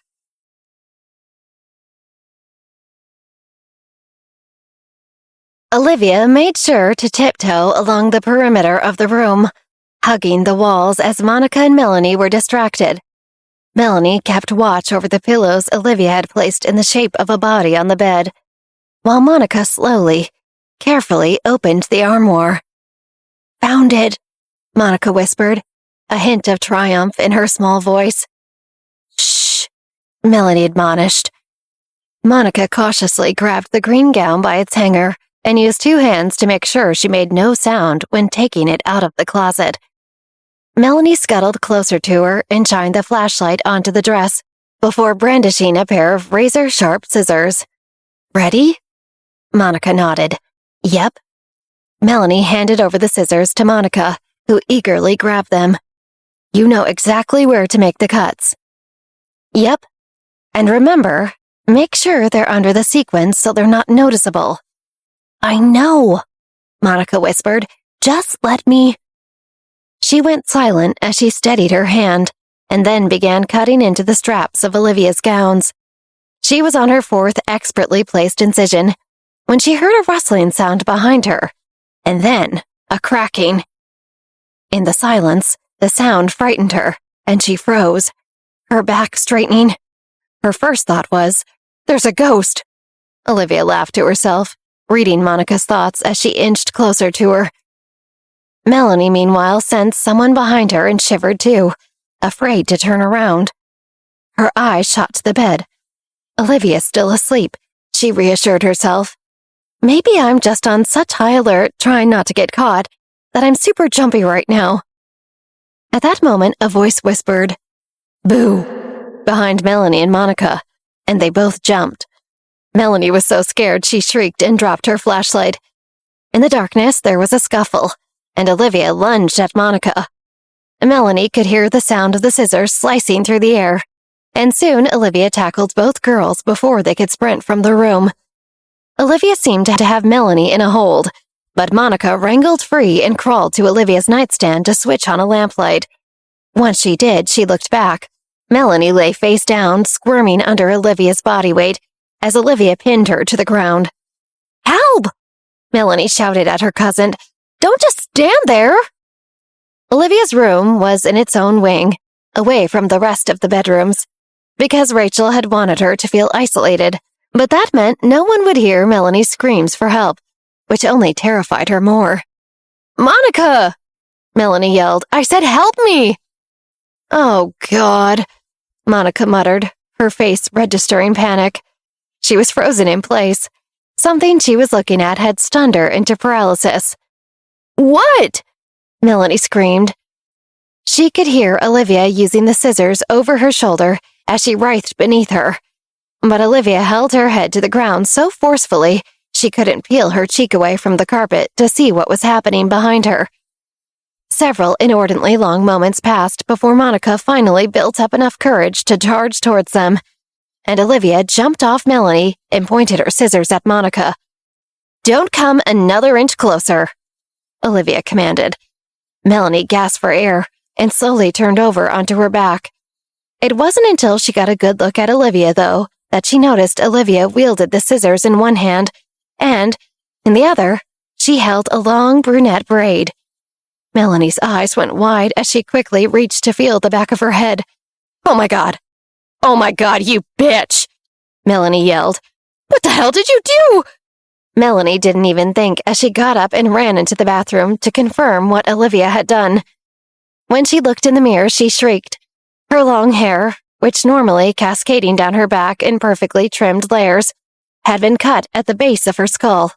And now she had a jagged, short haircut that made her look like a little boy. "Why would you do this?" she cried in disbelief, her adrenaline spiking as she charged back into the bedroom straight for Olivia. "Nah-uh-uh," Olivia said, holding up her scissors. Melanie came to a quick, abrupt halt. "Not so fast, 'cause you see, I have the sharp object in my hands, not you." Melanie shook her head in disbelief. "How could you?" "Defend myself against an unknown assailant who entered my bedroom in the dark armed with scissors?" Olivia finished her sentence. "I don't know. I suppose I just went into fight or flight." "You're lucky," Olivia thought. It could have been way worse. If it had gone as I planned, it would have been way worse. But Monica turned on the light so I couldn't claim that you accidentally got stabbed while I was trying to fight you off me in the dark. If anything, you dodged a bullet. Olivia made a mental note that if she was going to properly do away with Monica or Melanie, she'd have to wait to do it when they weren't in her room. Better to pick a crime scene that didn't link her to said crime. Less messy that way. More plausible deniability. "What are you guys even doing here anyway?" Olivia said, feigning indignation and confusion. "Get out of my room!" "Wait, why's the bed like that?" she heard Monica think, eyes narrowing as she noticed the pillows arranged under the blankets. What the hell? Before Monica could ask Olivia about it or put together that Olivia knew in advance they'd be sneaking in here, Olivia opened her door.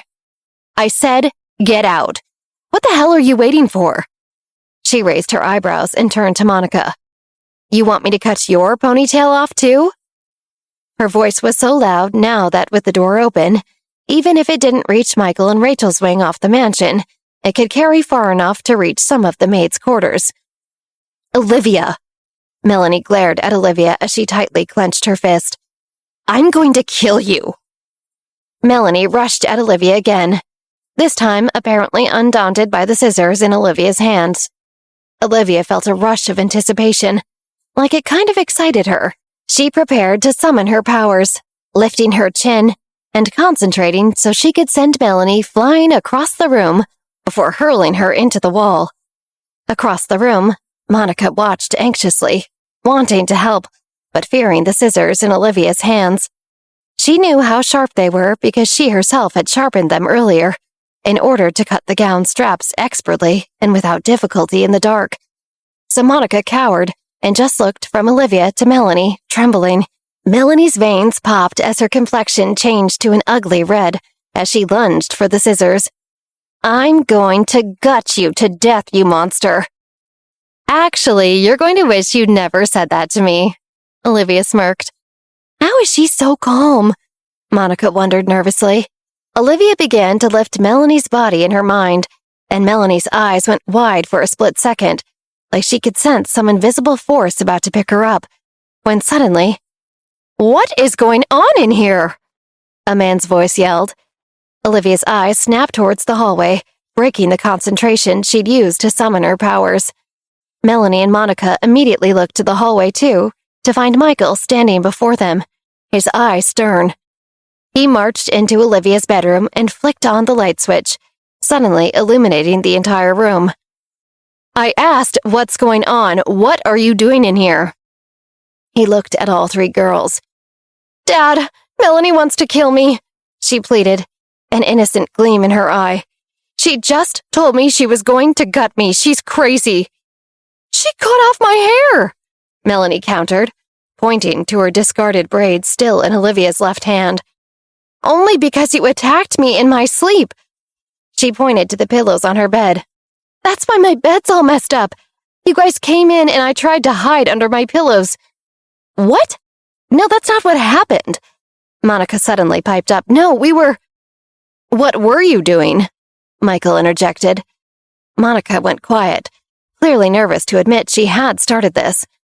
Coward, Olivia thought. Over Michael's shoulder, Rachel inched forward, wiping the sleep from her eyes, having followed him to see what the fuss was about. "What is going on?" Rachel said, employing her fake sweet voice for Michael. "Olivia, put down the scissors." Of course she's going to make me look like the bad guy, Olivia thought. "No, Melanie said she's going to kill me, so I need these to protect myself." "Melanie, did you say that?" Rachel asked, pretending to be neutral. "No, she's lying." "Mom, why are you just standing there?" Monica squealed. "Go over and get the scissors from her. Look what she did to Melanie's hair." Rachel shuddered when she finally noticed the braid in Olivia's hand. Why would you do such a thing?"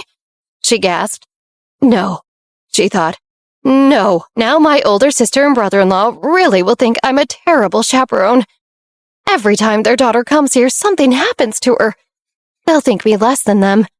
She trained her eyes on Olivia. "Ever since she's been here, we can't have people over without something going wrong. I must get rid of her." "It was dark and they attacked me with the scissors, and as I fought back and wrestled the scissors from them, I must have cut her braid," Olivia explained innocently. "I didn't know I did." Olivia could see that Monica wanted to interject. "No, I'm the one who had the scissors, and she wrestled them from me and then very intentionally cut Melanie's hair. It wasn't an accident." But she knew she couldn't because she didn't want to incriminate herself or even admit she'd come in here with the scissors. "She's lying," Monica insisted instead. "We didn't even bring the scissors in here." "Why did you come in here at all?" Michael bellowed. "What?" Monica asked. She and Melanie were silent. It seemed neither had an answer. "Why are you in here in the first place?" he repeated. Monica exchanged a quick glance with Melanie, then hesitated. Okay, so she told us to come here," Melanie interjected. "What?" Olivia scoffed. "No, I didn't." Melanie eyed Monica. "Just go with it," she said, nodding slightly as Olivia read her thoughts.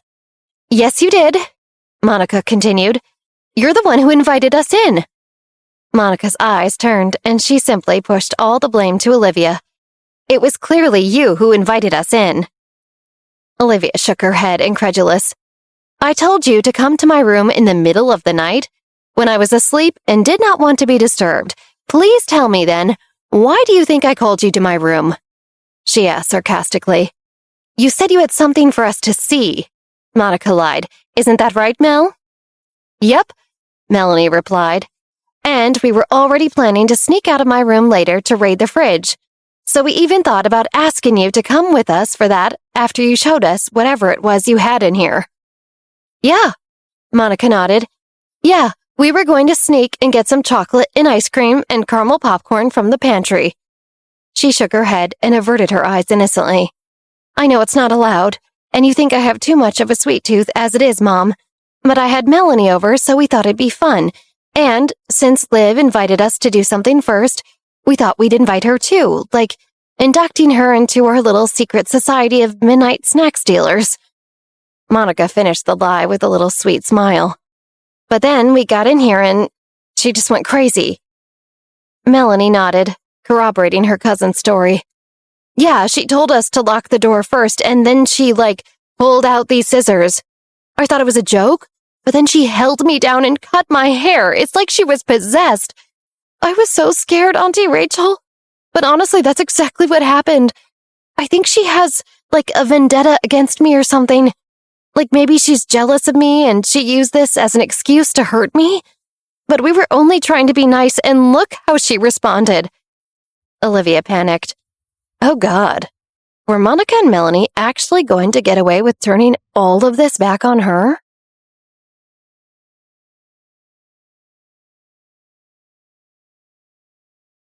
They're lying, Olivia cried out. I swear they're lying. I just moved here and I didn't even bring scissors with me. I don't even know where to find these in this house. Oh, come on, Rachel said, her voice still soft and sweet, but clearly more serious now.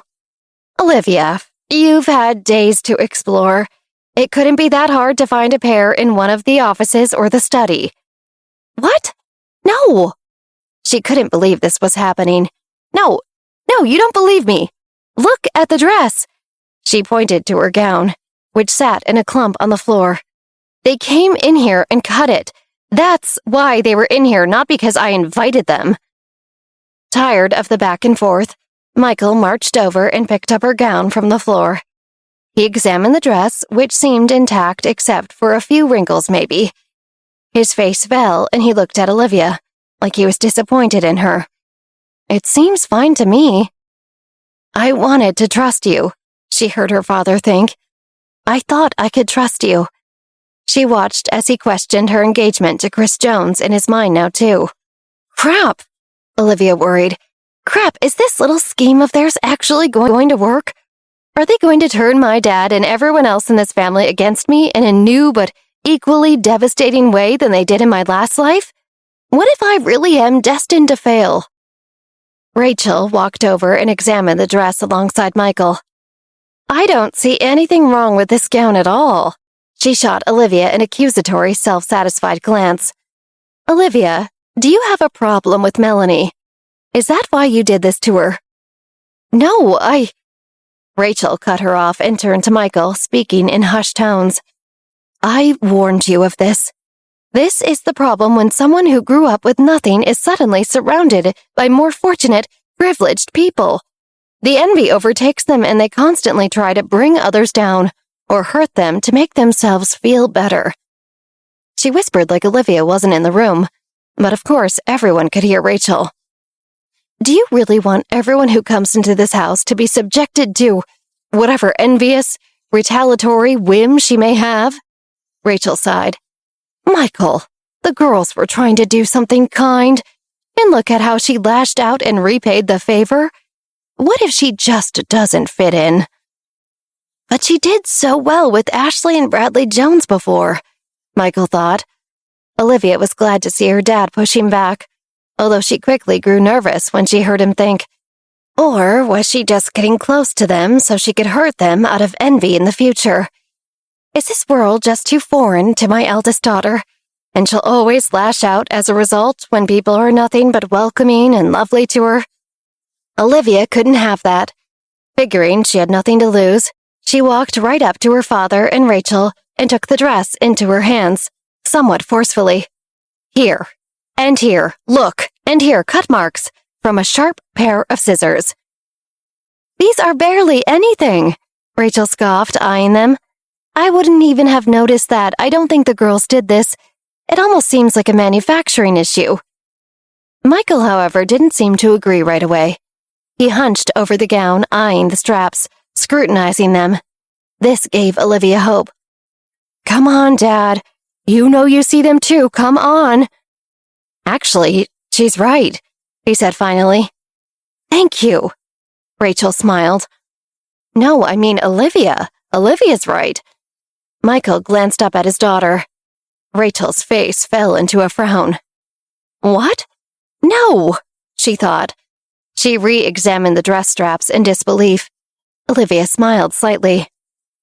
There are tiny cuts made in this strap, and this one too, actually. They aren't tears. He beckoned for Olivia to hand over the scissors, and she obliged. Then he took them, held them up to one of the straps, and made the tiniest little snip into the fabric. The resulting cut mirrored the other cuts exactly. He nodded. Olivia watched intently as he continued to conduct this expensive experiment, making a few more cuts into the straps of this one-of-a-kind, priceless gown. She's right, he said finally. These scissors did make these cuts. Yeah, well then she probably did that, Monica countered. She probably did all of this stuff to make us look bad. Did she? Olivia saw Michael wondering. No, she shook her head. No, Dad, they're lying. They did all of this. She looked him square in the eyes, leveling with him. Look, we can speak honestly, right? You trust me, right? I want to, he thought, but I don't know now. This broke her heart, but she maintained her eye contact. Dad, I came straight to my room after I left the dining room earlier, and I've been here the entire time. I never left to go ask Monica to come up here later. That never happened. Ask anyone. If I had, at least one servant would have seen me, right?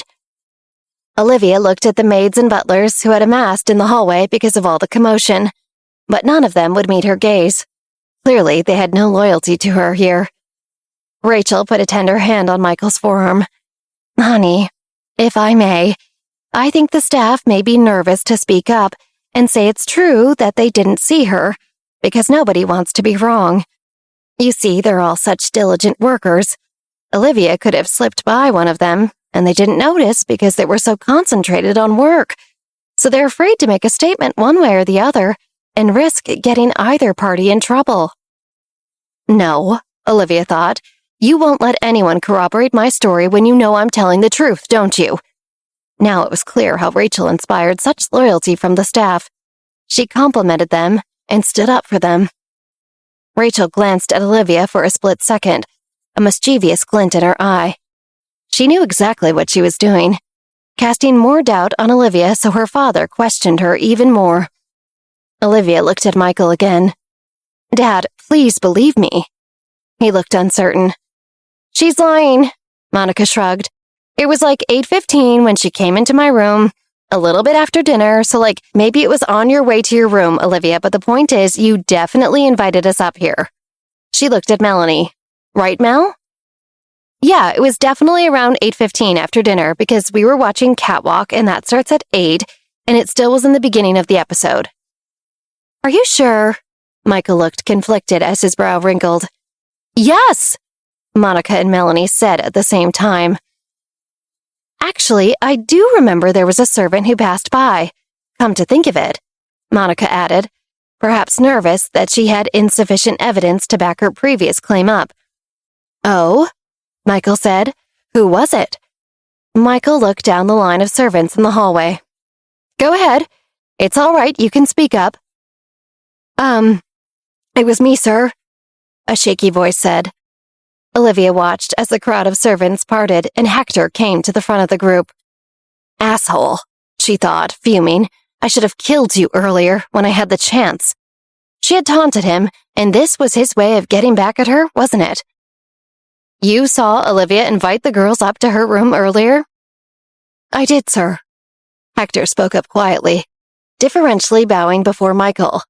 But when his eyes flickered over to Olivia, she saw haughtiness in them, like he was mocking her. "Little bastard from the slums," she heard him say in his mind while his eyes were fixed on her. "You can't touch me. You don't even belong here." Michael clenched his jaw. "Tell me exactly what happened from your perspective." "Sometime between 8:15 and 8:20 p.m. when I passed by the stairs, I saw Miss Olivia say to Miss Monica and Miss Melanie that she wanted the two of them to come to her room tonight." As if worried that his words weren't believable, Hector added, "Miss Olivia also asked me to find a pair of scissors for her. I was curious at that time, but I didn't think that Miss Olivia was going to use them for anything nefarious. I assumed, well, that she was going to cut some tags off all those new clothes she brought." Olivia shook her head. Even that seemed to be a dig. "Oh no, the poor girl's spending all the family money." "Are you sure?" Michael said, scrutinizing Hector's face. "I am sure," Hector said, with no hint of deceit. Olivia looked at Rachel. She was pleased when Richard jumped out to testify for Monica. She also let out a long breath. "Good job," she thought. "I'll remember this when I write your bonus check this year." Then she immediately adopted a sad look. "Olivia," she said, "you are a troubled child. How can you only think of plotting against others? Monica is your half-sister, and Melanie is my family." "I didn't do this," Olivia said through gritted teeth. This was becoming more insurmountable as each second passed. "Why are you so duplicitous?" Michael said, eyes on the ground as he shook his head. "It's like you can only think of scheming against others." Monica flashed Olivia a sinister smile before pretending to be hurt. "I know, Daddy. She is so scheming," she said, trying to add fuel to the fire. "I find it so hard to believe that I have to take this girl as my sister when she cut my cousin's hair so ruthlessly. She obviously doesn't think of Melanie or any of us as her family. And on top of that, after my mom so kindly went out and got her the most beautiful dress out of any of us for the banquet, look at how Olivia responds. She cuts it up and tries to pretend we were the ones who did it. It's so unfair." Mike's brows went up in surprise when he heard his daughter's perfectly calculated words, as if considering each one carefully. He didn't notice Rachel's tiny smirk of approval at her daughter's performance. "All this over a dress," Michael boomed coldly. "I'll put an end to this. Hector, go to Monica's room and bring her evening gown for me. I want to compare the straps on that one with Olivia's, and show Olivia what happens when we try to hurt others in this house." "Okay," Hector said enthusiastically, elated to witness the moment when Michael would finally put Olivia in her place. He immediately rushed down the hall as Monica watched on excitedly. Melanie snorted indignantly. Finally, some justice, she thought. She eked out 2 fake tears and cried to Michael. "Uncle Michael, I've never been so disrespected in my life by someone. Thank you for doing what's right." Michael regarded Melanie with a cold stare. "Don't worry. I'll see to it that the right person gets the punishment they deserve." Good, Melanie thought. She's going to get what's coming to her. People are going to laugh when they see my hair, and if Olivia didn't suffer for what she did, then I'd have to punish her myself. "Michael, wait," Rachel said. "Even if Olivia made a mistake, please show her some mercy." Olivia knew this was a farce, that Rachel was only pretending to be even-keeled and kind, the perfect personification of a nurturing stepmom. "I understand this is all her fault," Rachel continued, inspiring an eye roll from Olivia. "And I know that as her father, you must teach her a lesson, but don't be too rough with her. I only bought her that dress to welcome her into the family. Even if she has disgraced us today, please remember to have some leniency before you dole out her punishment, because she's still adjusting," she said strategically. "She may not always be like this. Hopefully she grows out of it, though I suppose only time will tell." Olivia could read what was really going through Monica's mind as she spoke. "You look just like your mother," Rachel thought, eyeing Olivia, and I despised her. "Don't worry," Michael assured his wife. I know just how to handle this. I know what I have to do. I'll never be unfair to my children, he thought. Even if I don't spend as much time with them as I'd like, I love them both beyond compare. Olivia watched the internal struggle taking place within him as he sighed. But my trust has been broken, so drastically now. It was as if his heart had been forced to close. I hate schemers, he thought, looking at the 3 teens in front of him, his face turning cold, almost sinister. My trust has been shattered, and I've been left with no choice. I must restore order in this house. Michael turned and locked eyes with his daughter. He was looking at her so coldly her lip quivered. Olivia looked away, fearful of the punishment that was about to befall her, and certain that her ambitious new plan for her life was about to collapse in ruins before it even got started.